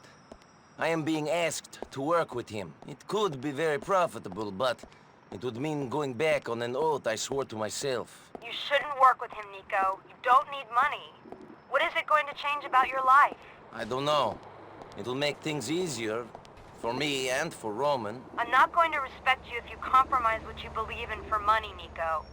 Goodbye. This has a certain amount of poignancy to it, but I just don't believe that after everything we've just been through with Darko, that Roman would even entertain the idea of Nico working with people like Dmitri. The sentiment was more focused on getting out of the crime business, not just avoiding the violence within it. Choosing revenge leads to a full-on assault of Dimitri's hideout, appropriately taking us right back to the platypus cargo ship at the start of the game. I think Dimitri's such a great villain, and taking him out is incredibly satisfying. As we'll come to find though, this comes with a repercussion when going to Roman and Mallory's wedding later on. What should be a happy day gets swiftly cut short when Kate gets shot and killed by Pegorino. I held back from saying a serious repercussion, because much like Michelle, unless you've actually spent time going on dates with Kate, we don't really know her well enough to have this create an impact. What makes things even worse in this case is the fact that upon choosing the deal ending, which quite literally makes no sense in terms of Nico's character, we not only end up looking foolish as we get tricked by Dmitri, which was blatantly gonna happen, but at the wedding it's Roman that dies instead. Agree or disagree, I personally think there's some small changes which should have been made here that would have created an even more impactful ending. Revenge is the only option that really makes sense, so take that, but instead of having you kill Dmitri straight away, make it be Pegorino instead. Dimitri's a much more built up villain, so having Pegorino kill Kate almost equates to someone like Vlad killing her, and even in that case I think it would have been more impactful. That's the other change I would have made, to a lot of people's distaste I'm sure. I think Roman should have died in both cases. He's an excellent character of course, but that's the entire point. Roman and Kate are just nowhere near the same level, so pair up Dmitri being the one to personally kill Roman, and you've got an an unbelievably heartbreaking, but also energizing conclusion. The guy who's been screwing with you for the entire game has now taken away your cousin. The stakes would be so high. It's actually an assassin that takes out Roman in the deal ending. And even then, the reaction I feel when watching that scene back is just crushing. You can totally feel Nico's pain. Then of course there's the final mission, where we hunt down Pegorino, following him all the way to the Statue of Happiness, with some epic moments in between, which are batshit insane, and finally ending him for good. All that should have been changed here, of course, is to have it be Dimitri instead, which is the case for the deal ending. You could say I sound like a sadist, but I think going as dark as possible should have been the ultimate conclusion for a game like this. They don't pull their punches anywhere else, and hell, they don't even pull their punches for the deal ending. It's just the fact it doesn't make any sense. The revenge ending isn't bright and happy though. I'm not trying to say that. Nico's still clearly left with that empty feeling he describes if you kill Darko. Roman tries to claim that they've won, but it might not have even been worth it in Nico's case, because all of the sacrifices along the way. Despite how I personally would have switched up the ending slightly to just make it the most depressing thing ever, I still think it's the best ending the series has ever seen. It's a final, bitter reminder that nobody wins in the crime world, and that no matter how hard he tries, violence seems to follow Nico wherever he goes. We won, man.